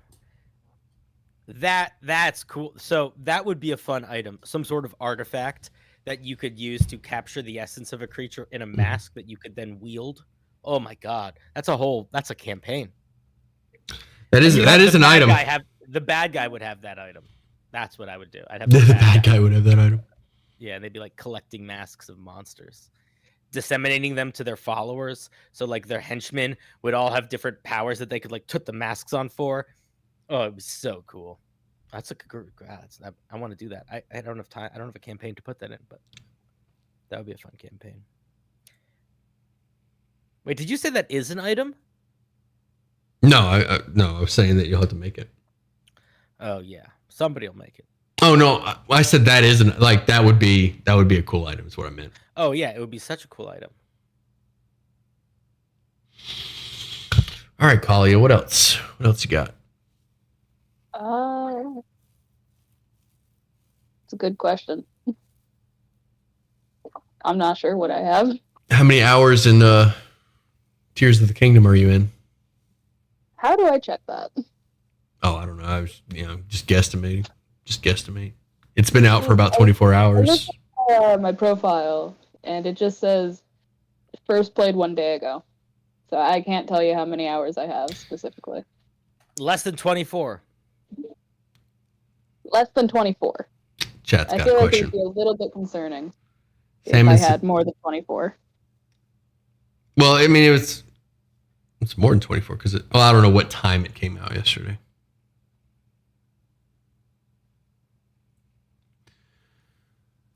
Well, all right, Kalia, we're gonna hit Reddit. All First- right. You're bringing me along, right? You want? All right, I'll get out of your hair if you want me to. Take it easy. Goodbye. Have good Reddit. Dude, I don't have that much hair to get out of. It's a short journey. Sam and Cinder, have you ever used alignments as languages, specifically ones that craft magic items? I don't understand the question, to be honest. I don't understand it either. I would say that no, I don't like alignment in general, so I don't use alignment ever. If something requires alignment, I ignore that thing. I think that a character's alignment is defined by the actions they take in the game, and if a character says that they are neutral evil, and they play the whole game like they are Robin Hood helping people, then they're not neutral evil. Or if a player says that they are lawful good and they are stealing from things and punching people in the butt, then they are probably not that lawful. So I generally don't think about it and don't worry about it. But I think making items based on languages would be cool. The Sylvan Sword, the abyssal breastplate.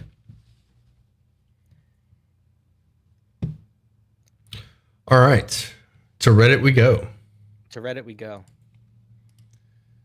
Let's see if we can find a fun one. In the meantime, guys, if you're here and you're listening and you're like, oh man, I have a question, just go to the Discord and hop on in, type /join.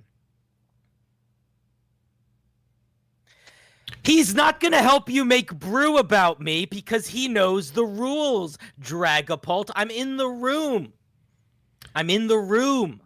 Hold on, I'll mute him and we can talk. Sam, have you got any advice for making Cinder brew? No. I already kind of covered that. A commoner. Yeah, a commoner. That's his advice. Commoner. I'm in the room, Dragapult. Calm down. A commoner in their basement. Per his request, with a beard, balding with a beard. If you, so far that is the best thing I've heard. I would not make that a warlock painter though, because then immediately it's not a normal guy anymore.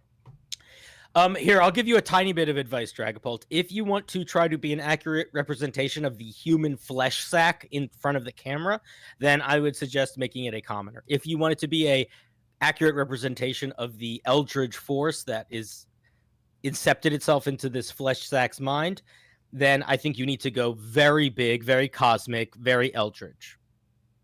That's what I would say. There you I go. would not try to make it a homebrew teacher. I would try to make it a weird eldritch force. That's probably the more accurate way to go about it. Mine would be a commoner, surrounded by like stacks of books and a puppy familiar. That would be mine. A puppy? I would love a puppy familiar. Puppies are cool. I used to have a bearded dragon. She was awesome. She was cool. But if I got to choose, like if I was isekai'd into a D&D world, I would. I've seen this question pop up a lot. Is like, what class would you be in the D&D world? I would 100% latch on to. I would be a warlock, and I would latch on to some gorgeous celestial angel who's going to take really good care. I'd be a celestial warlock. I'd find That me. would be your choice. I would Supposed to be find good. exactly. I would find Bay. I would find a gorgeous celestial who would just take care of me and give me all kinds of power.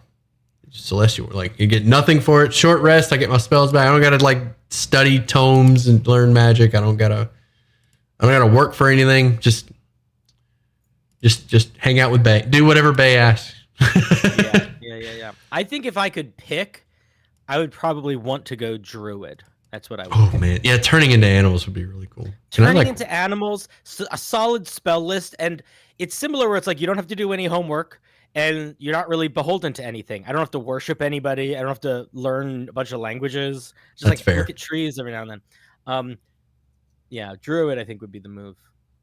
I also feel like I'm not particularly strong or dexterous, so I would just want to avoid any martial classes because I don't think I'd do very well in them.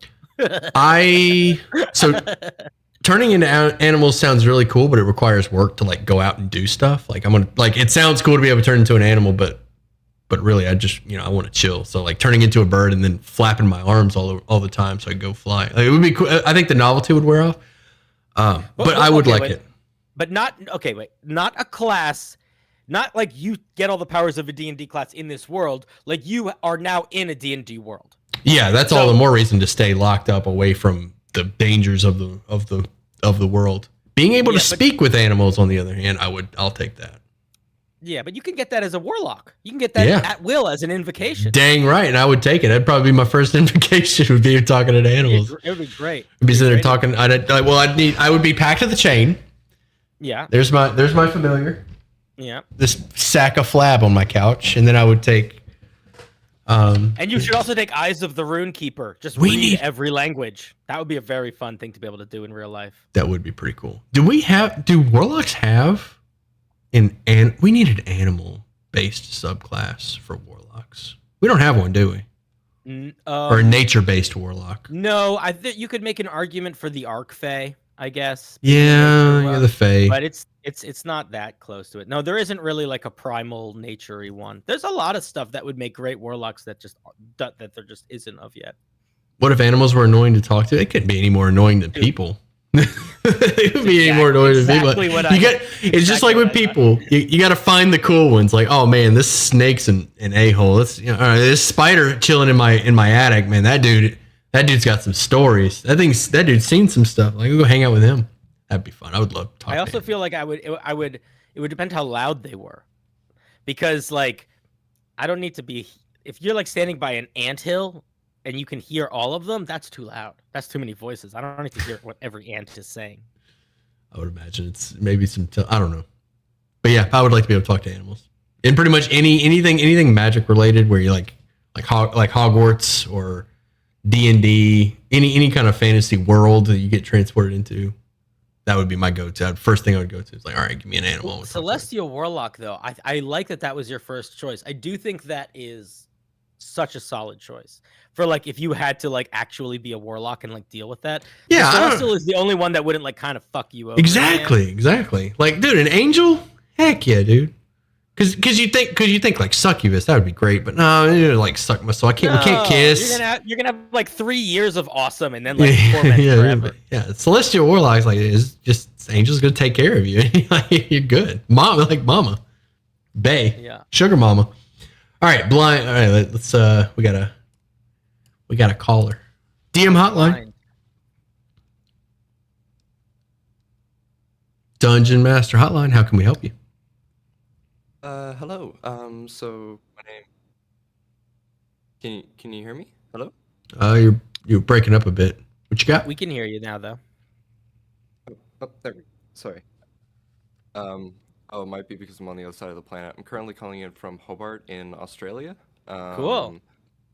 So I have a quick question I wanted to run by you guys. So I'm currently running a homebrew game, and I have a rogue that has recently multi-classed someone of their own will into Warlock, the Hexblade, notably, because they picked up a sword that they really weren't supposed to. Their current patron is Mamun the Archdevil, and at the moment they're kind of keeping their cards close to the chest because they've offered this rogue a chance to rekindle with their family, which is sort of like their character goal. But what I want to bring to this character arc is, sorry, Mamoon is gonna want something, but unfortunately, in all of this character design for the most recent plot arc for the story, I can't quite put my finger on any idea what Mamoon would want. So that's sort of the question that I'm asking. Convert the party. It's as simple as I mean, numbers are key. Souls are key, especially if this warlock is showing promise, which it's a PC, so he is, and he's surrounded by other people that are showing promise. I feel like an actual archdevil. Archdevils in general don't really care about mortals. Like they're just little ants running around. Like, oh, your souls are great. It's going to fuel my hate machine. But the party is special. They stand out. They're clearly gaining levels. They're becoming powerful. They're on track to be level 20. Presumably, they're on track to be level 20. An Archdevil is going to see that and go, that would be a really good ally to have. A wizard with a wish spell that's pretty good. That would be a good ally. So I think honestly, go ahead. What if the goal is to dethrone another archdevil? That's what I was originally thinking, but I kind of feel like that's the easy route to take, and I kind of want to put something in front of my players that's going to kind of sweep the rug underneath them of just something that just seems so beyond what they're capable of at the moment that it almost seems like something they would have to fight this archdevil on. Oh, you want the archdevil to be an enemy? Yeah, essentially. So originally the big bad of this campaign is supposed to be Tiamat, and I've already set in the roots for that to be like the main arc. But so my goal with this character is to at one point decide, hey, maybe I shouldn't be, running for the literal embodiment of greed, and maybe I should cut ties off with that person. So I'm just trying to see what end goal would push the party to a point where oh yeah, maybe we really, really should not do that, and we need to figure out a way to break this pact somehow. What? You said it was needs to be huge. It just needs to be really fucked up. Yeah. Like the Mammon is like the greed devil, right? That's what I remember about them. They're like super wealthy and they work for Asmodeus, I think. What if they were just trying to what it could truly be as like sap the resources from the poor people of this kingdom. It could be like, hey, the price of carrots is about to go up 30,000% in this neighboring kingdom. Take all of the food that the farmers are collecting from this kingdom and take it and go sell it in the other kingdom, and we'll make a lot of money. And then just sort of sweep under the rug that will make it so that half of that kingdom that you're stealing it from is not going to have food that winter. Okay. Stuff like that. Stuff that's like just a really fucked up moral choice with the very explicit goal of greed. Okay. It doesn't need to be, because I feel like if you're trying to turn the party on them, it doesn't need to be big. It just needs to be real messed up. Because it just needs to be, you just need to create a situation where the warlock says no. Yeah. I'm just worried that I'm not going to come up with something big enough that the party is going to say no to, because we're all relatively new-ish players, and this is sort of like one of the more first serious campaigns we've sat down to do, and just with this so you can foreshadow it. So let's just use this example of the food thing, which I don't think you should do, but we're gonna use the example. Yeah. You could foreshadow. They go to a new town, and it's like everybody's like eating, like they got one beet that they're slicing and sharing between the family. Like supplies are low, all the plants look withered. Maybe you even have a little adventure where they have to like stop the blight monster that's eating the crops or whatever. But you set this tone that there is an element of starvation and there is an element of lack of resources that is just affecting people, and you have the party directly interact with stopping that a couple times, maybe in small ways, but where they're putting band-aids on it. They're not solving the problem. But then it is revealed that the problem of why all of this is happening is actually because this devil is trying to reallocate resources so that they can make money by them in being in different places, and they are ready for the party to be a part of it more actively. But you set the tone that the party sees the effects. They see the potential downs. They see the potential darkness of them leaning into working for this devil full force. In if not in other things that the devil has done, in other things that very clearly are tied to it. Or like give the character some insight, like where it's like if I know this kingdom is really struggling and I just spent like 3 sessions preventing a monster from destroying these crops so this town could have food for the winter, when the devil says, hey, so this kingdom that you've been playing in for a little while, we're going to steal all their food and sell it over here because it's worth more over there, the players are going to be like, wait a minute, we just spent like 3 fucking sessions saving their food. Why would we do that? You know? Yeah. Okay. Ready?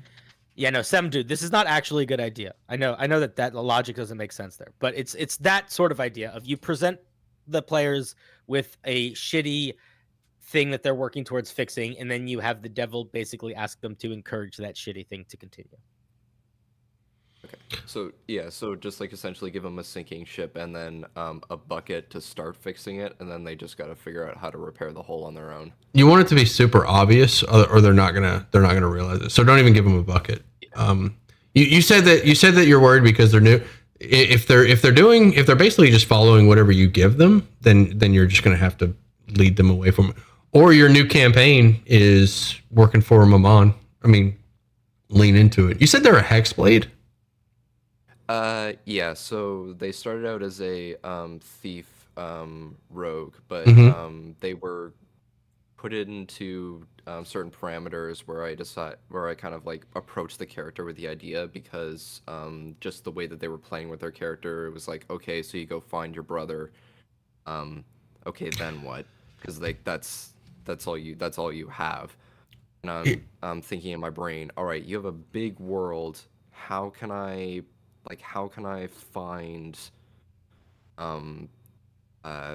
essentially just a bigger link for you to have there? And then I realized that one of my other players who's playing a Order of the Profane Soul Blood Hunter, who's chosen the Raven Queen as a patron, I sort of wanted to play with the idea of like a yin and yang kind of situation with these 2 packs, where one of them is more orientated towards the good of people around them, and then this pact is more in the selfish interests of this rogue. I tell you what, you know what may be better than just offering them some messed up stuff to do? Just have somebody else offer them a better deal. Just have a new patron come in and say, hey, I got something better. So leave Mammon and join me. Look, and it's like you can have this patron. It could be the Raven Queen or anybody. You could have a patron show up and say, look, here's why you shouldn't be following Mammon. The list goes on. Here's all the people that Mammon has screwed over. Here's all the people that have died under his rule. And here's what he's best known for. So here's what I'm offering. My accolades. So join me, right?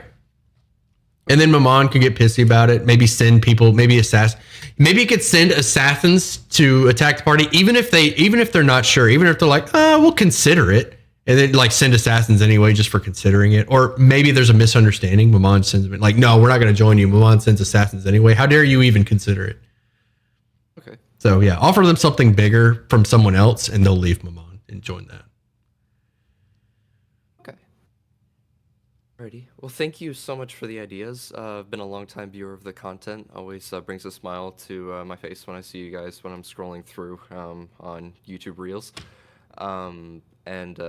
Yeah, just once again, thank you so much for the help. You definitely give me some building blocks to work with. Let us know how it goes.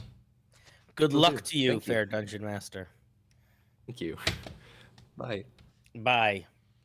It's a fun situation. A lot of these problems are really fun. It's like, oh, you're having a fun time. Like I get half of these questions are the first thing I think is that's a cool situation you got yourself into. Yeah, this is fun. Like, I love doing this. I could do this for hours. But not tonight. We could probably do these last 2 and then call it there. I don't know which one. I think Hayden was. Wait, Hayden Christensen? No. Oh. Okay. Maybe. Maybe. Yeah, you're right. Maybe. You never know. DM hotline. Hi. Can you hear me well? We I hear can. you. Good. So I was just wondering I have a campaign, it's very recent. It's my second time trying to run kind of the same campaign. I made my own kind of Wild West, the United States during the Western expansion.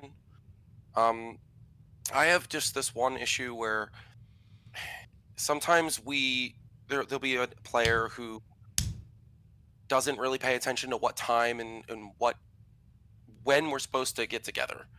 And so out of like 6 sessions, he's missed like 3 or 4. What would be some tips, I guess, for trying to make sure that they get there on time, or, stress the importance of that? Do you give them a heads up? Do you give them a heads up the day of? Like, I'll usually the day of, because I do my games in the Discord. So the day of, around afternoon, I'll add everyone in the game and say, "Hey, games today, get hyped," kind of thing. Yeah. And then 30 minutes away from the game, I'll add them. Are you doing anything like that? Or are you letting them know, like, "Hey, games today"? So normally I try to do the day before, and then the morning of, because I do it like right after work at around like 5 p.m. I can't do it in the afternoon. It'll be too close to when it's starting. And I think the main problem for this person is that they also live in a completely different time zone. They live in Europe and I live in the United States. I'm gonna be real, man. When we're playing, when we're playing, it's like really early in the morning for them. They may not just be able to make it, man, or they don't care. It sounds like they don't care. If you're giving them a heads up, I mean, like, are they late for work? Are they late for school? Are they late for anything else? It's just your game that they're missing. They don't care. They don't care now. I haven't asked them that. The other thing that I would say, and this ends up being the advice that I give 99% of the time to these sorts of, to anything really, is I would, at a time that is not D&D time, just like at a casual time on a random Tuesday afternoon, reach out to them and be like, "Hey man, can we talk for a second?" And then say, "Hey, you've been really having a hard time making it to sessions on time. I really like playing with you.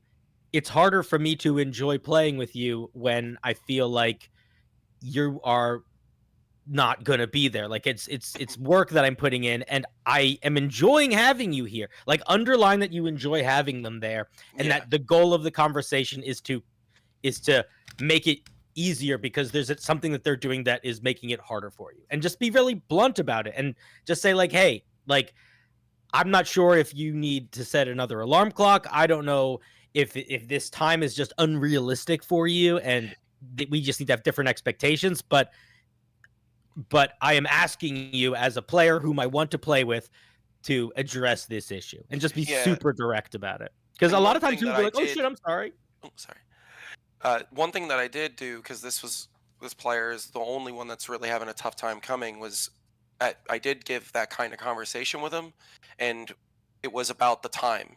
It was so late, and we started at one point at like 6 or 6:30, and I pushed it to 5:30, trying to like rush home from work and get ready for him, because that's a big difference. And then also I lowered it from a 3-hour session to a 2, maybe 2.5-hour session, to try to just accommodate that. And I think I still am getting a little bit. The other thing is, it's every other Friday, and there's been times where he just forgets that it's that Friday and he thinks it's the other one. You're at him. It's yeah. really You're sending him a message. Listen, man. There's nothing. I can tell you you're doing all the right things. You're messaging them. You're asking. You're like adjusting your schedule. You're leading the horse to water, but it's not drinking. You can't make them care. There's nothing that you can do. There's nothing that I'm telling you, you're doing all that you can. And if it's not, if you're talking to them, if you're adding them, if you're adjusting your schedule, there's nothing that I can tell you that's going to get through to them.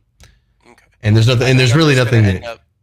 I'm just going to end up where if it's like 1 or 2 more times, I'll just say, "Hey, you know what? This might not be the table for you." Just because of the time difference. So, I wish you the best. guys. Yeah, good luck. That is such a real and heavy pain that many dungeon masters feel, where it's like you just want them to care, and it's hard to get people to put the same energy into something. I also get a little frustrated because, like, as the DM, you have so much that you're in charge of, and just adding this extra layer of making sure people show up. Yeah. Yeah. I mean, in an ideal situation, players should be responsible for themselves. It comes down to respect because of that at a certain point.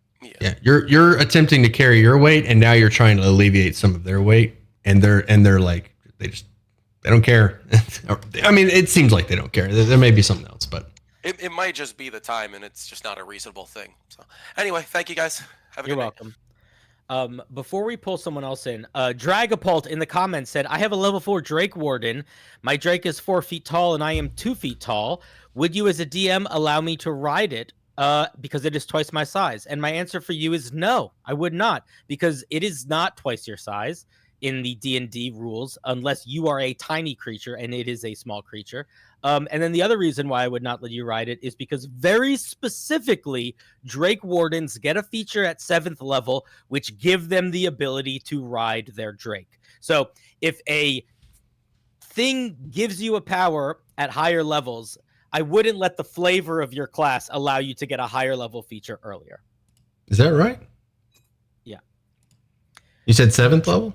Drake mount, 7th level. The Drake grows to medium size. You can use the Drake as a mount if your size is medium or smaller. So you literally cannot use it as a mount beforehand. But he's saying level 4.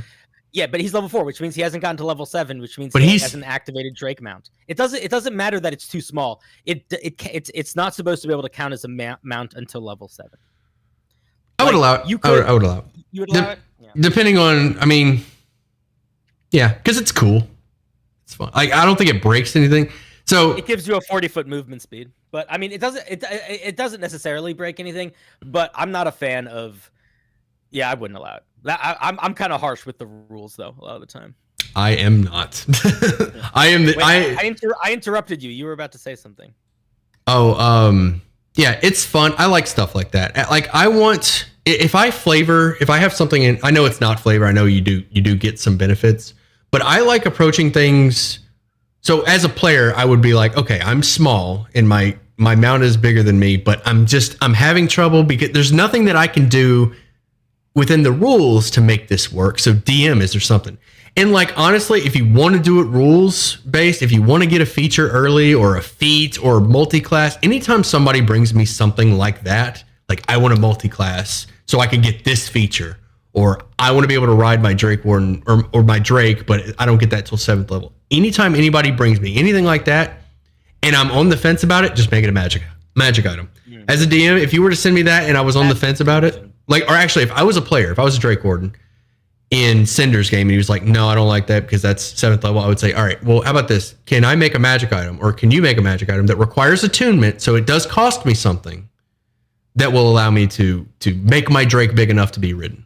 And then at 7th level, I would be down for that. I would 100% be down for that. I think it's that there has to be an element of give and take. I don't love just giving players stuff. Yeah. Although I will say, in my experience, I have very greedy players, and I come from a relationship with players where you give them an inch, they try to take a mile. So I've had to get very hard and fast with the rules for my home games, or people get very twisty very quickly. The best thing to do in those situations, before we start pulling the next caller soon, the best thing to do in those situations for me is to just give them lots of stuff so that they have to. Because if I were to tell you, like, you get this magic item, it requires attunement, you'd be like, oh yeah, dude. I mean, a magic item, it's attunement. Who cares? But when you start giving them a bunch of magic items that are conflicting and fighting for their right to be attuned, because you only get 3 slots, if you start doing that, then it becomes a choice, an actual sacrifice that must be made. So if you create arbitrary sacrifice, well, not arbitrary, but if you create sacrifices for the players to make, give them stuff that needs to be traded and sacrificed, attunement slots, make them compete for the things, that's when it starts to be like, do I really want to ride this thing? Is it worth sacrificing? Because sometimes the rules just don't make it possible at 4th level, which is what you are.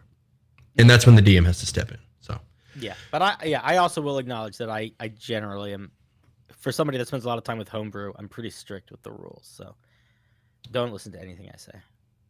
I mean, different DM style. There are plenty of people that hate my DMing style. Let me tell you, there's plenty of people that are like, "Oh, Yeah, I hate this." I come from like the worst type of players, like power gamers that are trying to play it like it's Borderlands, where it's like very, very, very video gaming players. As long as everybody is on the same, as long as everybody's working, like has the same goals, as long as it's not conflicting with somebody else's fun, I'm fine with those people. I'll run those people. Yeah, I mean, I still do. It's one of my longest running games. Is we're basically playing hyper violent Skyrim is like the plot of the game. It's just like they just start causing chaos in a world, collecting cool things. It's fun, but it's also. Troy says he's got anime players. The great thing is when you can identify what it is, what kind of player you're dealing with, you can give them anything they want. If I have a player that shows up, he's like, he's got an anime artwork for his character, and it's like this dark and broody. He's got like he wields a katana. I'm good. Like give me that player because I know exactly what they're looking for. I could like easily give them anything they want, or I know exactly what they want. I know exactly what they're looking for. But when it's really obscure, like you're unsure, that's when it starts getting tricky. Mm-hmm. So yeah, I love when players are direct about what they want, or they make it really obvious. Because I mean, like imagine that anime player at your table. He's got like the katana. He's got the dark. He's got the anime thing. How are they going to feel if I'm like, okay, how about this magical shuriken that poisons the target? Yeah, they're going to be like, oh, they're going to love it so much. Or a magical shuriken that like drains some of the soul of the target and feeds it to you. You meet a person who's like a fox person. Exactly. They're going to do cartwheels. A fox person that can teleport through trees? How many tails do they have? 9. Oh, wow. So yeah, like stuff like that. Oh man, I love it. As soon as you can identify it, it's like that. This is it. That's great. Yeah. All right, let's get Tom. One of these guys. Oh, actually, one more thing. V was like, been a viewer for the lore stuff. Thank you for nicely made content. Thank you, V. Speaking of anime, who said that? V, you're nice. V, the homie. He is the homie, or they are the homie. Tom, I believe Tom is next. Let me check. Dungeon Master Hotline. Some call them Tom. What do others? Muted, Tom. You are muted.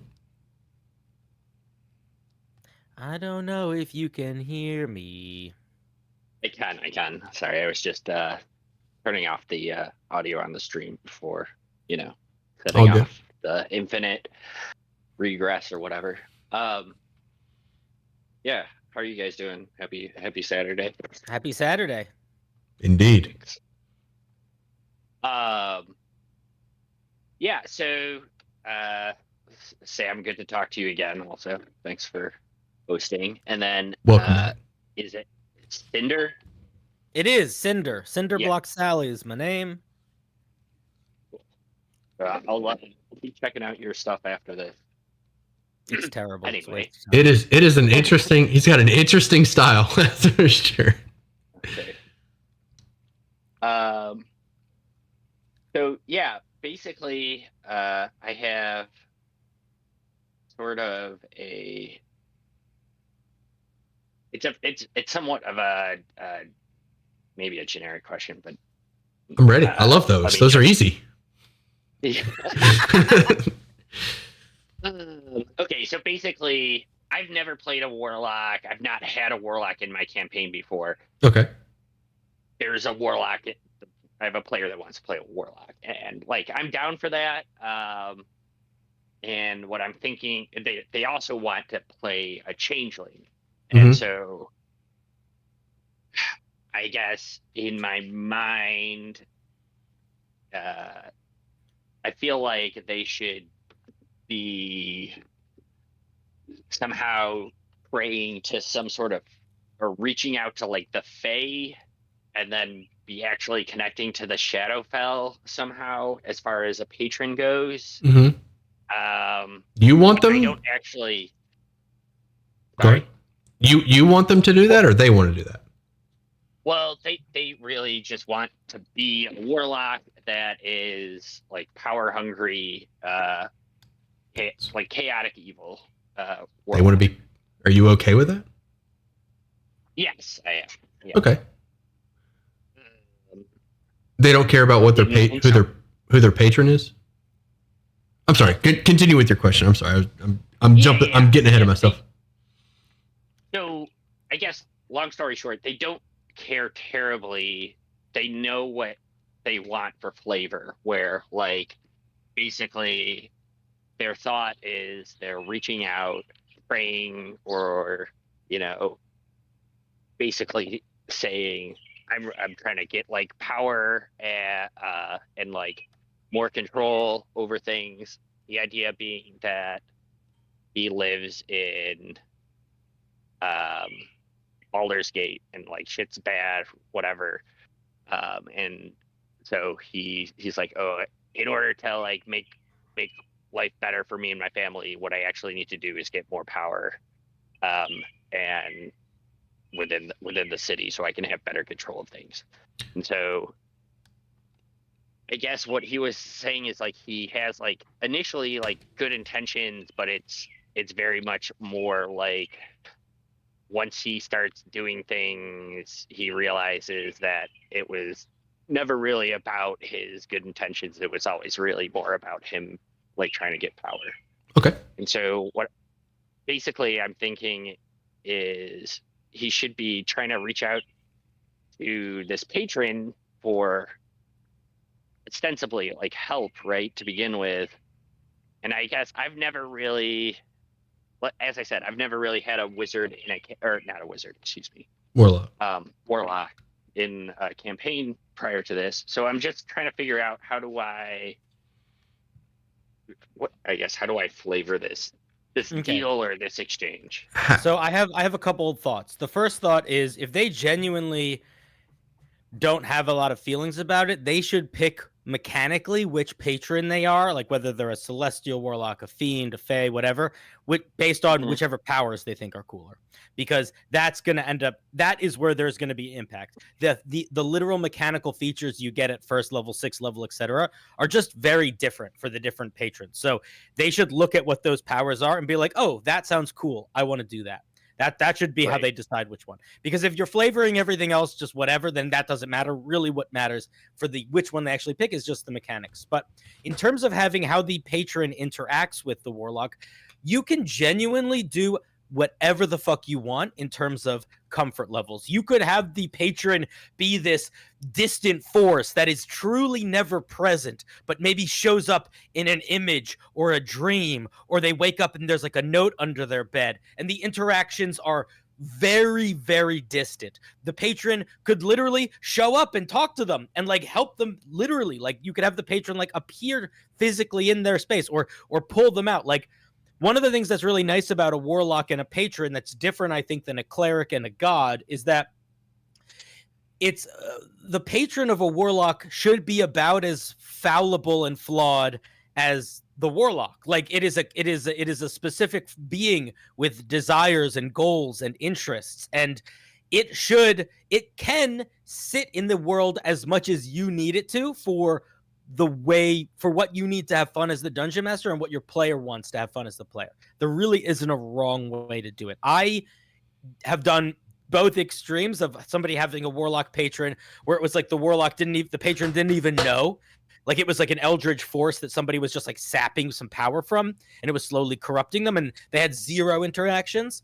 But then I also had a warlock patron where it was like their uncle basically, and it would like come hang out and would do things like they were getting scryed on, so it helped them like find the scrying eyes, even though that's not technically a power that warlock had. They were like, I'm going to call my patron and see if they can do something so I can see invisible sensors for a minute. And like that made sense for that character. So you should probably think about who this patron is and how much you want them to be a part of the campaign and how much power you want them to actively have in the campaign outside of the traditional warlock powers. But there's not a wrong way to do it. You have a lot of freedom. Wait, did you have anything for that, Tom? Or do you have a response to that? Because I was gonna. I've got more to add to it. Guess. Yeah, go ahead, Sam. I'm sure you. Whenever I run warlocks and clerics specifically, because they're getting their power from an external force, I always ask them directly, do you want that external force to be your thing. Do you want to do this with familiars as well? Any kind of pet, any NPC that's attached to the party? I asked the player specifically, is this your thing that you want to be in control of? Is this a god that you're going to answer? Or are you going to be playing this god as well as this cleric? And like, that's the relationship. Or are you role playing rather? Not like I just get to do whatever I want because I'm a god, but role playing this, or do you want me to interact with you as the god or as the patron? How much, that question, first of all, do I need to come up with stuff as your patron or your god, or are you in charge of it? And the next question you want to ask them is, how involved do you want them to be? Do you want them to be constantly there, constantly talking to, constantly making requests and just kind of being over your shoulder at all times? Or do you want them hands off? Like, you don't even want them to be brought up. Like, sometimes I'll forget that you even have a patron. Like, so establish that. It sounds like this player doesn't really care. Like, they don't even know what patron they want.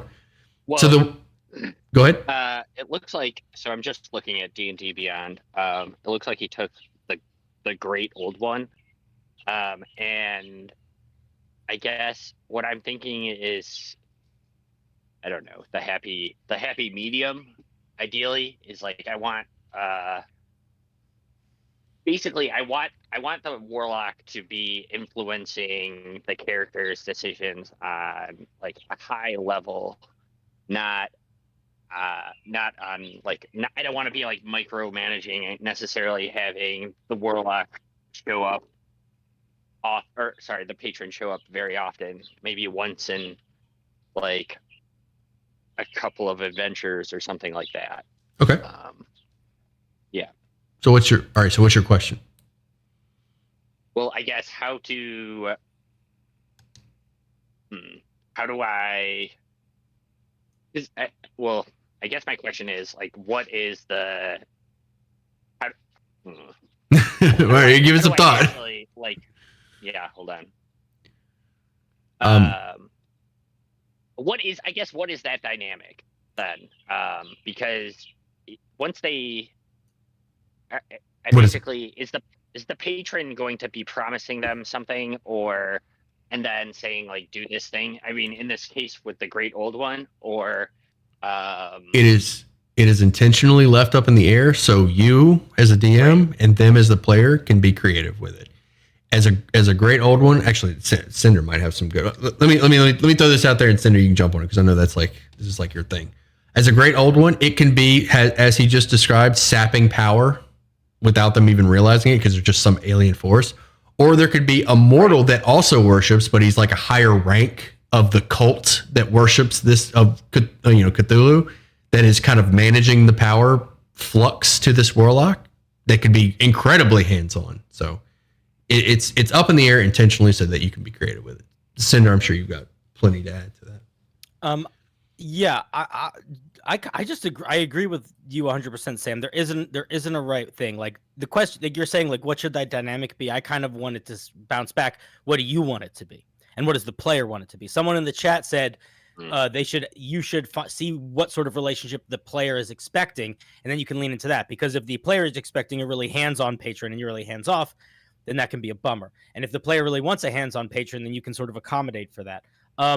The one thing that I would say is very important if you are having a more hands-on patron, where it's like they are showing up, they are having conversations with the players, maybe even interacting with the other players too, like not even just the one, is you need to account for them. You need to create guardrails so the solution is like, you can't have a situation where like the adventurers are like, why don't we just ask the patron to help?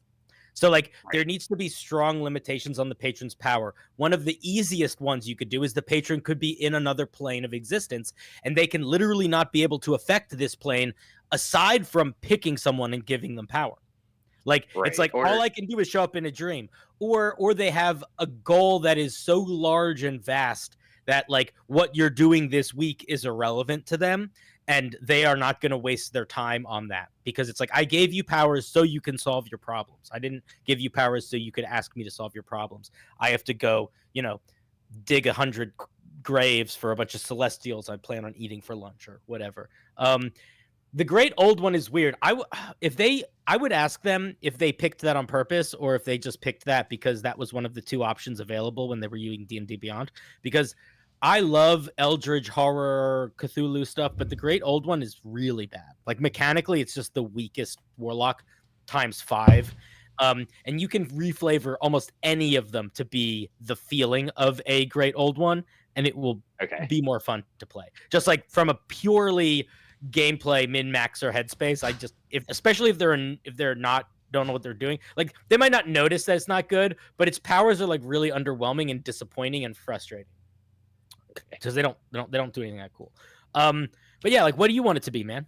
And what do they want it to be? That's really how you figure out the dynamic is. Yeah, I guess for me, the latter sort of a thing that you mentioned, where the patron has larger schemes at play and is really just sort of using the character towards their end, is what I was thinking.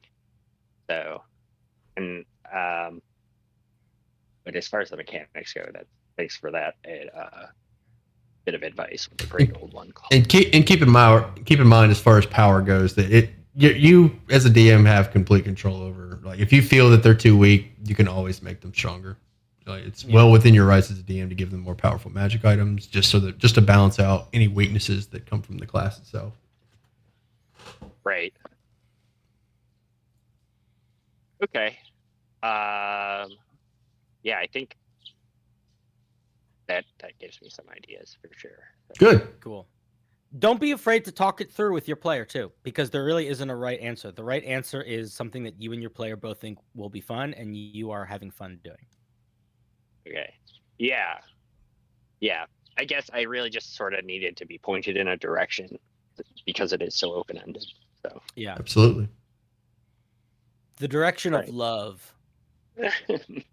Forward. Or something like it. Yeah. All right. You have a good one. Thanks, guys. Yeah, man. You too. Bye. Troy coming in here with $1. What's up? You said have a good one, and I said you too. Screw that guy. We're just talking to each other. No, I'm just kidding, Tom. You take it easy, bud. Troy gave $1. Good on you, Troy. Thanks for the $1, Troy. I'm gonna take that $1. I'm gonna get Homer something nice. I might give him a treat because you gave him. I love that your dog's name is Homer. It's such a good name. Oh man, there's a story behind it, but we don't have time for that. V, the homie's been waiting. Let's get V in here. Dungeon Master Hotline. How can we help you? Hello. Hey. Hello. Okay, Mr. Cinder as well as Mr. Steely Sam. Hello. I've been actually having issues within like dungeon mastering for quite a while actually. It's I've been a dungeon master for 4 or 5 years in D&D, I think, and I have a major issue within like a lot of like production, like quality, etc. And it always like it always like brings a lot of arguments within not the group itself, but my friend group that plays D&D as well, because we all like participate to become a DM in our campaigns, and what we realize is that most of the time my games would always be delayed or like really like just like overall never happen sometimes, and like we plan a lot of things and just like it either be postponed or like certain things just happen, and like we just don't know what can we do, etc.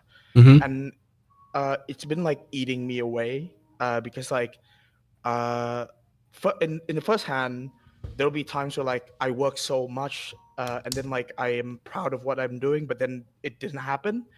And then in the other hand, sometimes I just think that like my work wasn't even like polished, but then like my players suddenly they're just like, oh, that was a good session, have some tea today and stuff like that. And it becomes like this like thing where like my friends would argue stuff like, don't focus on the nitty gritties of like the graphics or like the certain like aesthetic of like the maps, etc. Just like focus on like the gameplay and like the storytelling, and just like make an enjoyable game within the game itself instead of like trying to like make it into this like laborious thing that you think would be a nice touch, but you realize that like it delayed most of the games that you want to enjoy, and which means that you delay having fun within like being a dungeon master, etc.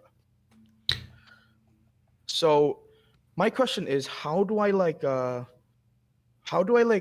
mitigate between those two, like I guess like production spikes, as well as that crippling feeling of like, oh, they're still happy even though I did almost like nothing within this like certain thing, and I just don't feel like I'm not proud of this, but then everyone had fun, so like I feel a bit complicated. How do I mitigate that? Okay. Well,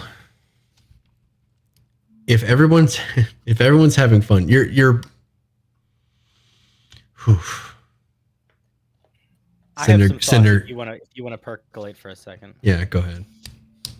Formulate my answer. So I feel like you are dealing with two very conflicting ideas, and I think that the issue probably is less the game you're running and more about thinking about the way that you relate to the game. Why do you run a D&D game? What's the point? Oh, sorry. No, you can answer. Okay. It's just that like I want to like send like a powerful story within my players, and I want them to enjoy like role playing as characters that they built, and I really want to like just get them immersed into the world, and like I make a lot of like little things for them to like, oh, like that's a thing that like I look for 2 seconds, but like I can appreciate it for like a minute, and like I like that like little moments of like, oh, that's a thing that I didn't notice earlier, and like it brings me joy that like kind of like little things has been noticed in my work, but also the bigger picture, as in like the whole world is being like kind of like shown within my works of like storytelling, and I love that about my players, and like I will try my best to assist them in like trying to immerse themselves in the world, or like trying to just like So write everything as that much you've said so far has been about players interacting with your game world and noticing little bits of work that you have put into your game world. So Yes. it sounds like the satisfaction that you get is when players pick up on little details that you have put some real heart and care into. And that makes sense, right? We are a good part of D&D is the private world building that we're doing, and the sort of it's very nice feeling when you put a lot of thought into something to have someone else notice it, even if it's just a little thing. Now, what I will also say to that though is I would argue that should not be the whole point of that. Should be a piece of why you are a dungeon master, because in the same way that your players owe you the respect to show up to the table and to like know how their characters are going to work and stuff like that, you all owe each other the respect of like the fun. And the way that I plan as a dungeon master is I usually plan exactly how much I want until I'm not having fun planning anymore. And the reason why I do that is because there's no way that I can predict what my players are going to totally gloss over and what they're going to fixate on and get really excited by. So in order to mitigate the situation of being really frustrated because I spent hours working on something and my players didn't care, I will not spend hours working on something unless I really am enjoying spending hours working on that thing, regardless of if my players notice it or not. Like you should build your planning around how much fun you are having spending that time. Because if all of the time you're spending planning feels good, then it really doesn't matter if the players notice it or not, because you were having a good time with it. If you build your game on the hope that your players are always going to notice all those little things, you are always going to face that disappointment, because they're never going to notice all of those little things. And it's very hard to predict which of those things they're going to pick up on and which of them they're not. I am a big believer of you should almost plan. There are times when you need to plan very specifically with players in mind, and there's like an event happening, like, oh, we're building up to this thing. But planning is essentially playing D&D by yourself. And you should just like, do it as much as you want and then be done with it and put it away. And that way you won't get resentful. That would be my main advice, is that it's very hard to like figure out what players are going to get into or not. So what's better to do, if this is like a planning question, is just plan until you don't want to, and then don't. Never put yourself in a position where you're like, I have to plan, because that sucks. Okay. Understandable. I got something to. Well, go ahead.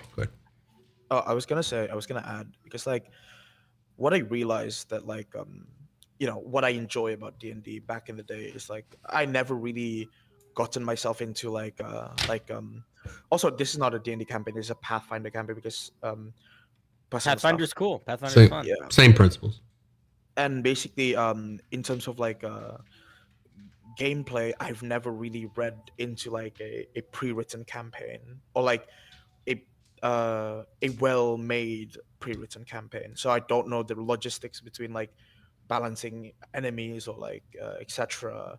Just like it's a lot of like issue that like I learned by myself for those 4 years until I had the money to buy like I think Ice Spire, and then I can read like an actual campaign written, and I know how to like produce like certain stuff to like actually make balancing like a thing. But like that's the thing though, like it came from like that like little I guess you can say like scaredness, like being scared of like disappointing your players. So for example, I have never experienced this, but like I always think of like whenever my players come to my table, the first thing they're gonna say is like, wow, this session was disappointing compared to my last session.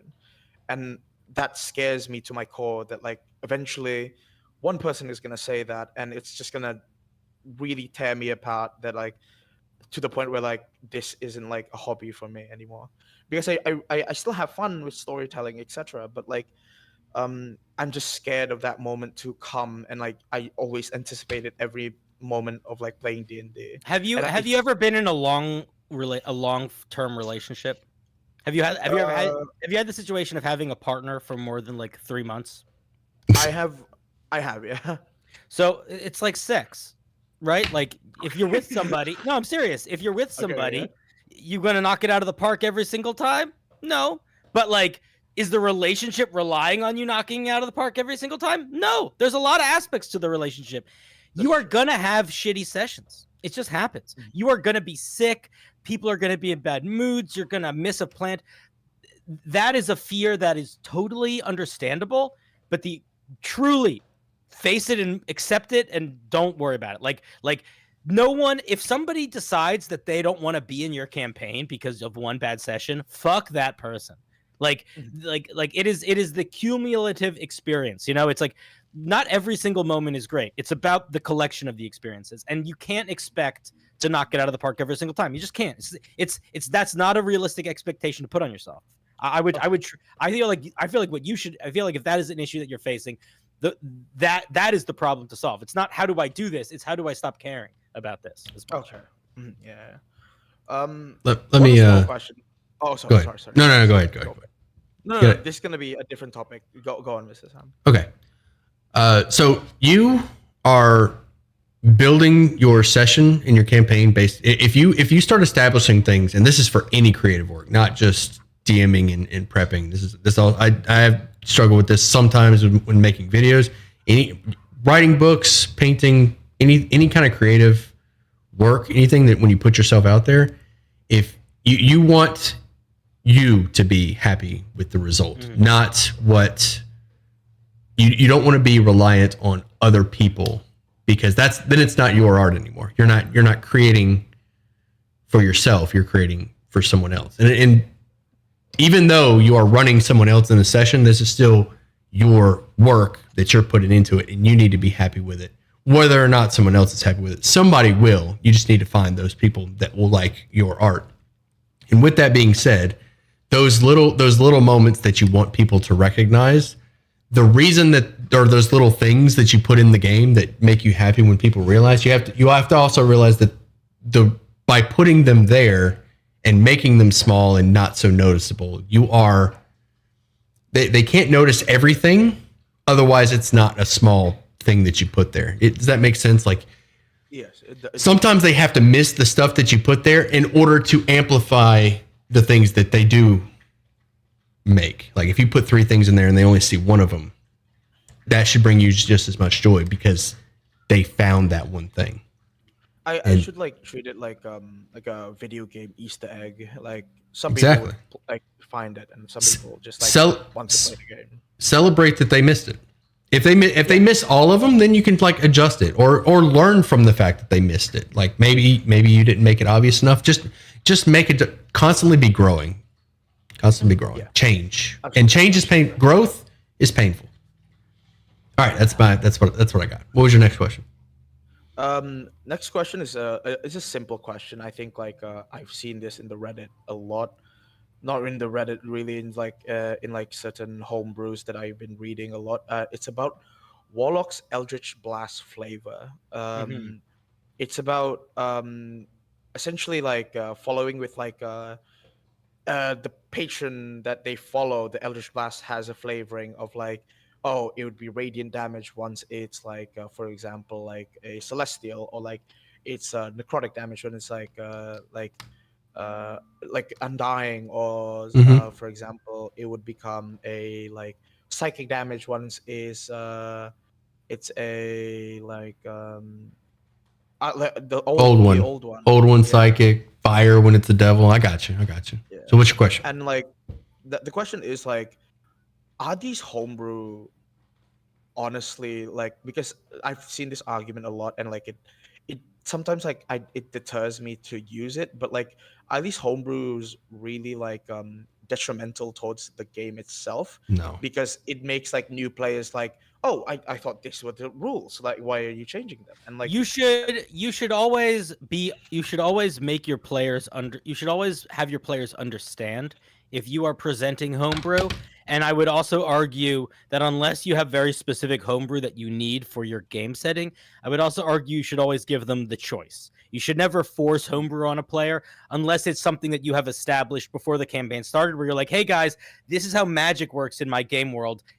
That's the way it's going to run. But I would always give them the option to use it or not use it, unless it's crucial for the world. But if they like it and you like it, and everyone else at the party, everyone else that you're playing with either doesn't care or likes it, use it. Yeah. Okay. Just make them understand the rules while you do it. But yeah, I'm gonna add to that you don't have to balance anything, especially not to your monsters, because you get to choose the encounters, how monsters interact, and what monsters are there. So I'm saying this specifically because you were concerned. I'm assuming you were concerned about balance by changing the damage type. Don't. In the DMG, in the Dungeon Master's Guide, when you're building a spell, damage type does not even change anything about the spell. So feel free to change it. The reason I asked that is because there's actually a wizard that can change that Is that wizard in your? Are you running one? No, if it's not in the game with the other player, if it's not even involved, then it doesn't exist. Don't start trying to balance your players' characters against things that aren't even in the game. You can pull. So if you were to say, so for example, let's say you're running a ranger, but they want some kind of rogue a bit, like they want fast hands or something from the thief, right? It's if you don't have a rogue in the party, they get it. I don't even magic item, whatever, because you're not taking away from the rogue class if it's not even being represented. I could understand if the rogue was in the game and it's oh, that rogue is doing a thing, that other player doesn't need to have it. But if that thing's not even being represented in your game, please give it to them, because that fills a hole that's not there. If it's not in the game, it doesn't exist. So Scribe Wizard, throw it out. Meta Magic, throw it out. Yeah. They can change it. Your game only needs to be balanced against itself. Yeah. The only time you need to think about balance in a larger objective sense is if you are writing something with the goal of it being like public online for other people to use. That's because then you can't account for what's going to be in or not in games. But if you're ever doing something just for your home game, if you're happy, if your players are happy, that's all that matters. Right. So like essentially, from what I understand, it's more like balance within the game itself, not against the whole rule set. Right. Yeah. Yes. And you can, and not even against the game itself, just the other players. If you see that one person is like becoming too strong, you can just beef up the other players or bring them. I don't really like bringing people down. I would rather just beef up the rest of the party. The only thing that when it comes to power, when it comes to a player's power, the only thing you have to worry about is putting them up against something challenging. And if you give your level 1 party a Vorpal sword, 9th level spells, and some crazy feats, just like outrageous, then you could just put them up against stronger things. It's like you only need to balance. You don't really need to. Yeah, that's true. That's true. The only balancing that you need to do if you're giving your players lots of powerful stuff is balancing your time, because then you just have to find the monsters and the things that are good against the more powerful things. So it can require a little bit more dungeon master time, but not much. I see. Yeah, that was a that was a lot of knowledge that I just learned. Thank you. Good. It's been nice to talk to you because I watched both of your content. It was mainly Cinder's I think the last video I watched from Cinder was the video about I think I don't remember what it was, but I think it was guys in YouTube under a horror D&D type deal, or like a sad one. I don't remember. And I make some weird stuff sometimes. And I was like, damn, that's deep. And I was like, oh, okay. And also Mr. Sam himself, wonderful person. Really nice content creator, really high quality content. Both of you are absolutely legends. It's okay. You can say it. Legends. Yes, legends.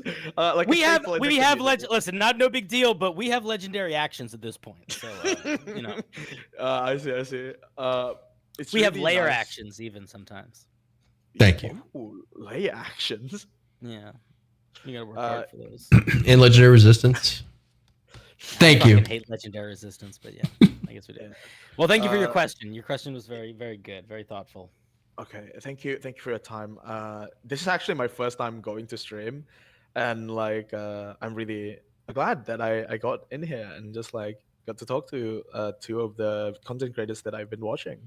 Hell yeah, nice. dude.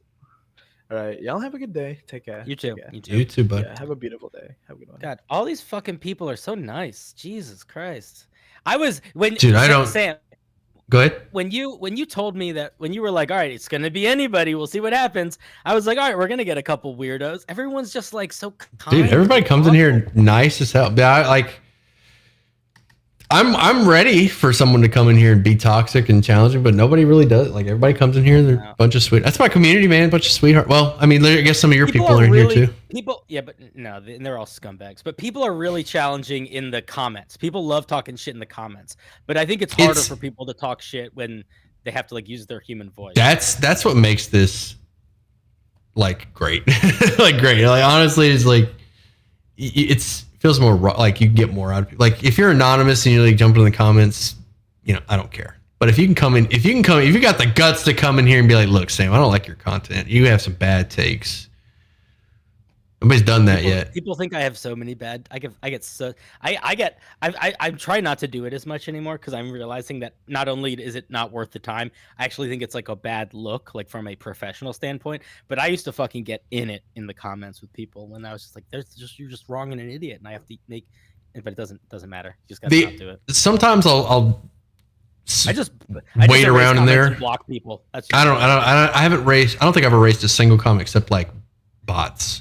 I've gotten a good chunk of anti-Semitic comments in the past. I made a video on the most brutal race in D&D, and it was humans, just kind of as to be funny, but it took off, and now there's a bunch of people, black people, it's some dumb shit. Yeah, dumb I stuff. get rid of those. It's not worth it to give them a platform. You're right. Dude, this was so much fun. Thank you so much for inviting me on to do this. This was good. I did this every week. We got one more in the waiting. We want to grab Nikki and then call it. I can private the. I'm chilling. No, I'm chilling. I'm down. All right, Nikki will be our last one, and then I'm gonna private the waiting room right now. So this is our last one, folks. Dungeon Master Hotline.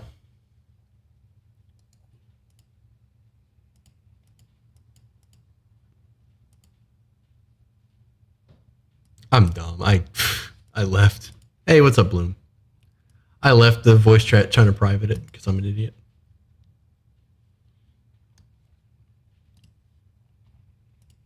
Hold my might and righteousness. You cannot. Oh, he's back. Sorry about that. Yeah, I was trying to private the waiting room and ended up. I didn't take nothing changed. Everything's fine. It's still your YouTube channel. Well, I wasn't streaming. I wasn't streaming that, so whatever you had to say, they didn't hear. I was just I was just yelling about how it was my channel now. You took my channel? Yeah. Wait. Okay. I'm sorry, Nikki. Hi. Welcome DM Hotline with Steely Sam featuring guest star Cinderblock Sally. What's up? Hey.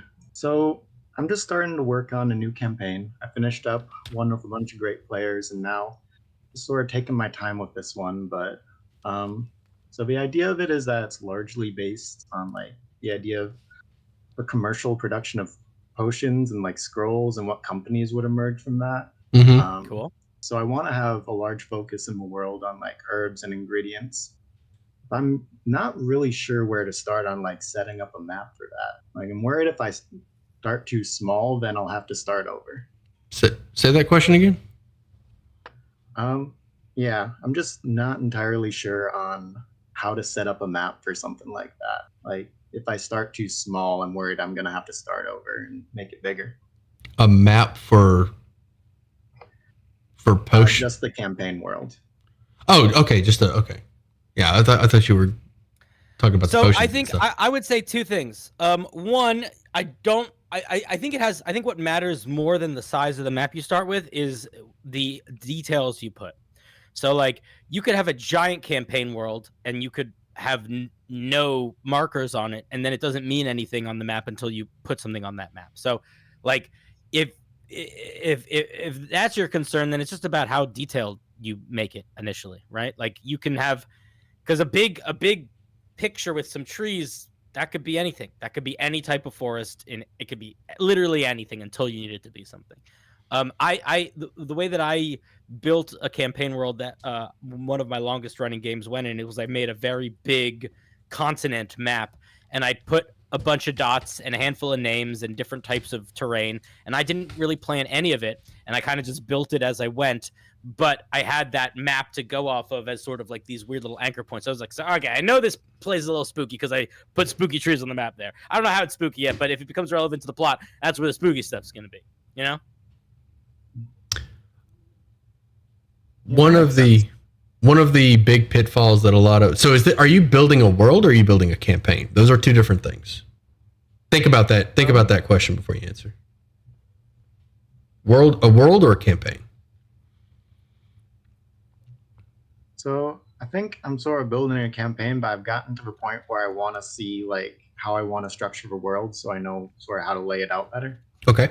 So a campaign is a series of sessions, and a session is just a series of encounters. And all of these are just adventures that are taking place. It is not a world. The reason that's important is because you don't want to build anything outside of that campaign that will never come up. If it has a chance of coming up, you want it there. You want to at least have an idea. But make sure that you focus on what's in the campaign.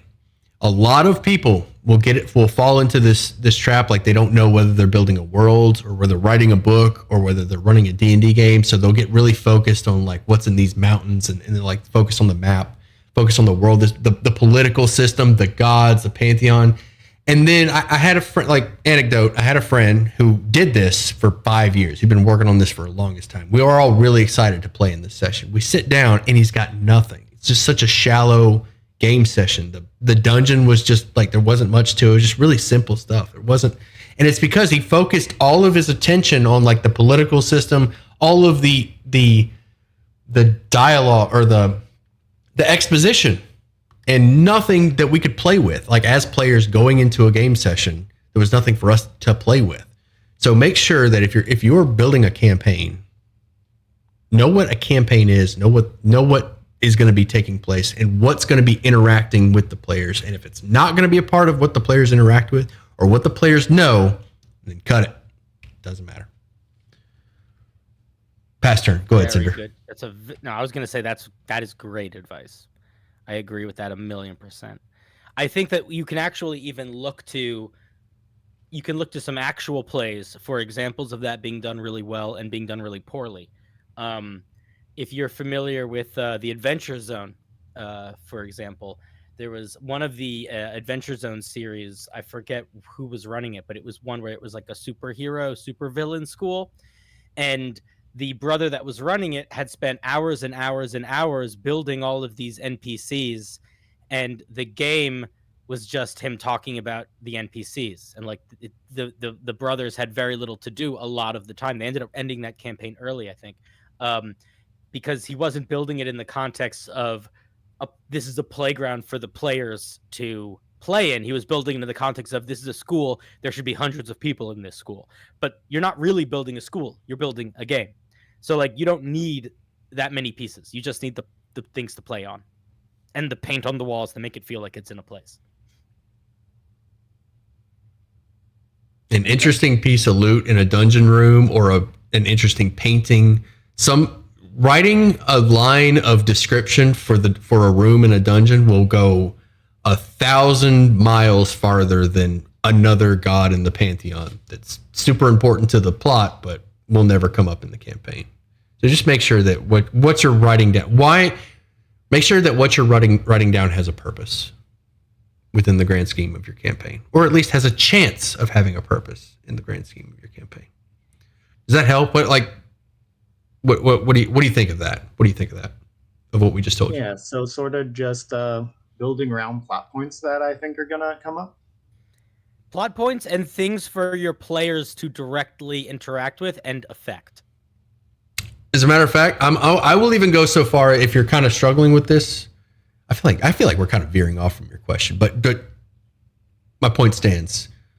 When you're starting a campaign, the first thing that I want you to write down on pen to paper, the first thing is what you're going to tell the players when the session starts. Not the session 0. How are you going to describe the tavern, the graveyard, the dungeon, whatever room the players are in? Because that is outside of the player's control. That is the only thing that you have complete control over, and is outside. Because once you describe it and once they start interacting with it, things are going to change. They're going to end up in places you may not expect. They're going to interact with NPCs that you weren't anticipating. That first paragraph that you read to the party and read it out loud to yourself so you can tell whether you're droning on, write that and make it perfect, because that is the thing that you have that is going to start the campaign, start the session. So write that. Be ready for it. Write that every session. That's like the most important thing. Go ahead.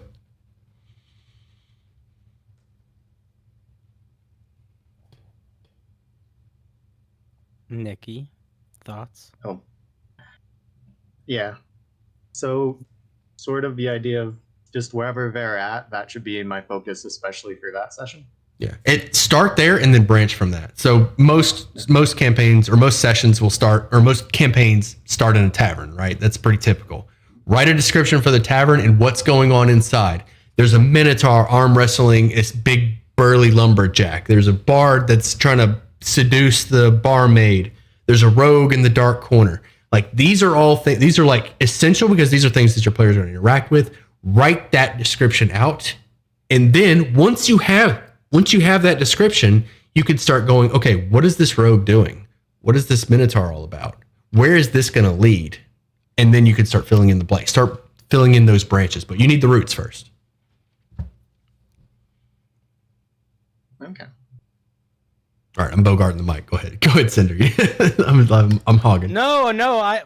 First of all, it's a great phrase, but also, no, I agree. I was gonna say, like, at the end of the day, you just need to remember that it's not like if you want to do world building and you want to write stories, that's great, do it. But that's not what D&D is. D&D is You are sitting at a table, whether it's online or with your friends, you are talking to your friends, and then they are talking back to you. And that's what matters. So planning for the session, I think, is the biggest thing, is planning for the sessions. Thinking, okay, we're starting a new game. What are the things that I'm going to put in front of them that session and that they can interact with? And what are the beats of that going to be? That's what matters.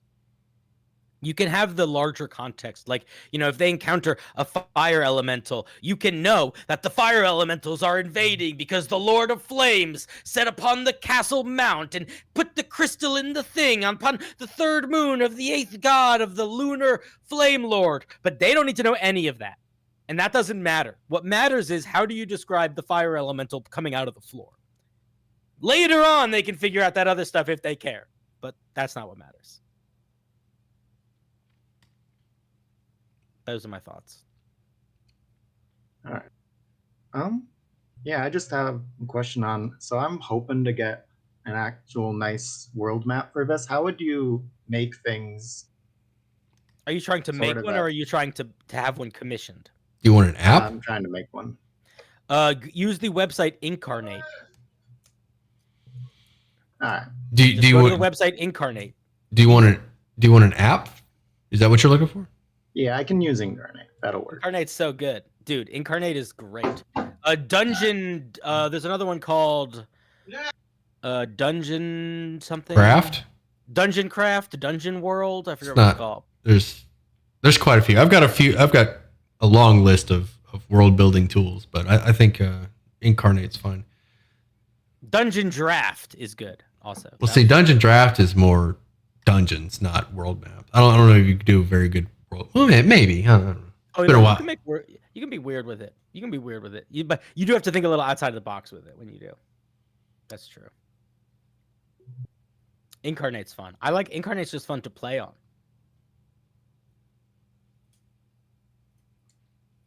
Or you could use a pencil and make it ugly, not care.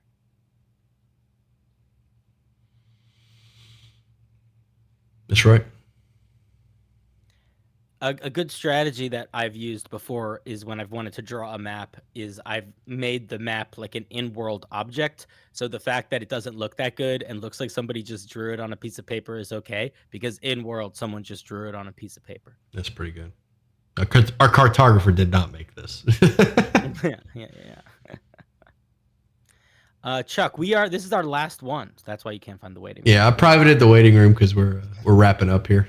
But thank you. Well, same time next week, I'll be here. Oh man, Sam, this has been fun. It has been fun. I went way longer than I had anticipated, but I was having so much fun. I couldn't leave you, Cinder. No, Nikki, any final thoughts before we kick you out? Mostly just when making a map, obviously don't gotta go into every detail right away, but what would be the main bits to just get solidified just so the players can roughly know where they're at? Pick 3 important towns, put dots and name them. They don't need to know anything about any of them other than the one that they're in. Decide a couple landmarks, a cliff, a weird mysterious tower, a forest, a desert. It can be totally irrelevant. Try to fill it in as we go. Yeah. Try to imagine you're a player being handed this map. What do you do with it? And then when you start asking questions about it, that's when you know what needs to be answered. That's a good way to think about it. All right. Yeah, well, thanks. You've answered a lot of my questions. You take it easy, bud. Have a good one. You too. All right, folks, we're about to wrap this up. I got a puppy that is uncuddled and has been uncuddled for about 5 hours. He is not happy with me, and I know it. I'm going to make dinner. But listen, Cinderblock Sally makes content on YouTube. He does make content. And he's going to be streaming your homebrew or somebody's homebrew creations tomorrow, right? Submissions are still open if people want to submit homebrew. That is happening tomorrow, right? Am I getting ahead of myself? Yeah, no. It's tomorrow. I am doing a homebrew review. The submissions are still open. I have 56 at the moment. Homebrew review. He will be going line by line, as long as it's interesting enough. Wait a second. anybody here, there you go. There's the submission link. You click that, you can watch it. And I haven't get his links to my channel both on YouTube and Twitch, but watch on YouTube. Where did you post the link? So I can post it in my chat. chat. Oh, you can't. YouTube's going to be like, no. Oh, I'll just DM it to you then. Yeah, send it to me. I will be in there. I will probably, if depending on what I got going on, I may be writing and working on stuff. So I'll probably be in there chilling. He actually invited me on one time. Yeah, you were on last week or 2 weeks ago. One of those two. You're more than welcome to come on again sometime if you want. I don't want you to feel obligated though, but you are always welcome. I like having people hang out. Absolutely. Cinderblock Sally is my YouTube name. All one word. Cinderblock Sally. I'll pull it up. Pull it up so you guys can see. Dude, can I just say, Sam, that I am so glad that we are actually doing stuff and not just being like, hey, we should do stuff. It feels good. It's nice. This guy right here. Oh, I got stuff in the way. This guy right here. Cinderblock Sally. Yeah. Head on over there. He'll be streaming tomorrow and I'll be in there. Actually, I might be streaming Zelda tomorrow, so you may have to make a decision whether you want to see me fail at Zelda or him reviewing homebrew stuff. I am a harsh critic. I will critique your grammar and your sentence structure as well as your mechanics and other things too. So it is not a stream where it is me saying, wow, good job. You don't get any wow good jobs. You get wow good job by participating in the first place. You don't need me to validate you. So I don't give it. It's entertaining. And there won't be any conflict because it happens later than I'm going to be streaming. That's for sure. What was I about to say? Yeah, that's what I got. I'll be in there. More than likely, I'll be in there while I'm like writing shorts or something or working on my next video. Cool. Sam, are you going to be upset if I start doing streams that are sort of similar to this vibe? Because I really enjoyed this. No, I would be flattered. I would be flattered that people like my idea. There's another YouTuber that started doing it after I did it. They liked it so much. And I've been reached out by a Wizard. A Wizards employee reached out and complimented the idea. So, oh, yeah, that's nice. I'm flattered that if you decide to pick this up. A Wizards employee would be cool, but a Druids employee, that'd be something. Druid, I'll take that. Some celestial being that wants to offer me a contract, I'll take that. Yeah. All right, buddy. I'm going to bounce. You can say goodbye to your stream. But this has been a blast. Thank you again so much for having me. I got to go make dinner also. Take it easy, bud. All right. Bye. I'm hanging up now. Bye. You're cool and great. Bye. All right, chat. I'm going to get out of here. More Zelda coming up. I want to finish it. Well, I mean, I barely started. I want to start it. Right. Y'all have a wonderful night. What a cool guy. Yeah, he is a cool guy. Wait, me or Cinder? Take care, Sam. We're both cool guys, right? Of course we are. Y'all have a wonderful evening. Enjoy your weekends. And yeah, see you around. I'll see you at sundown.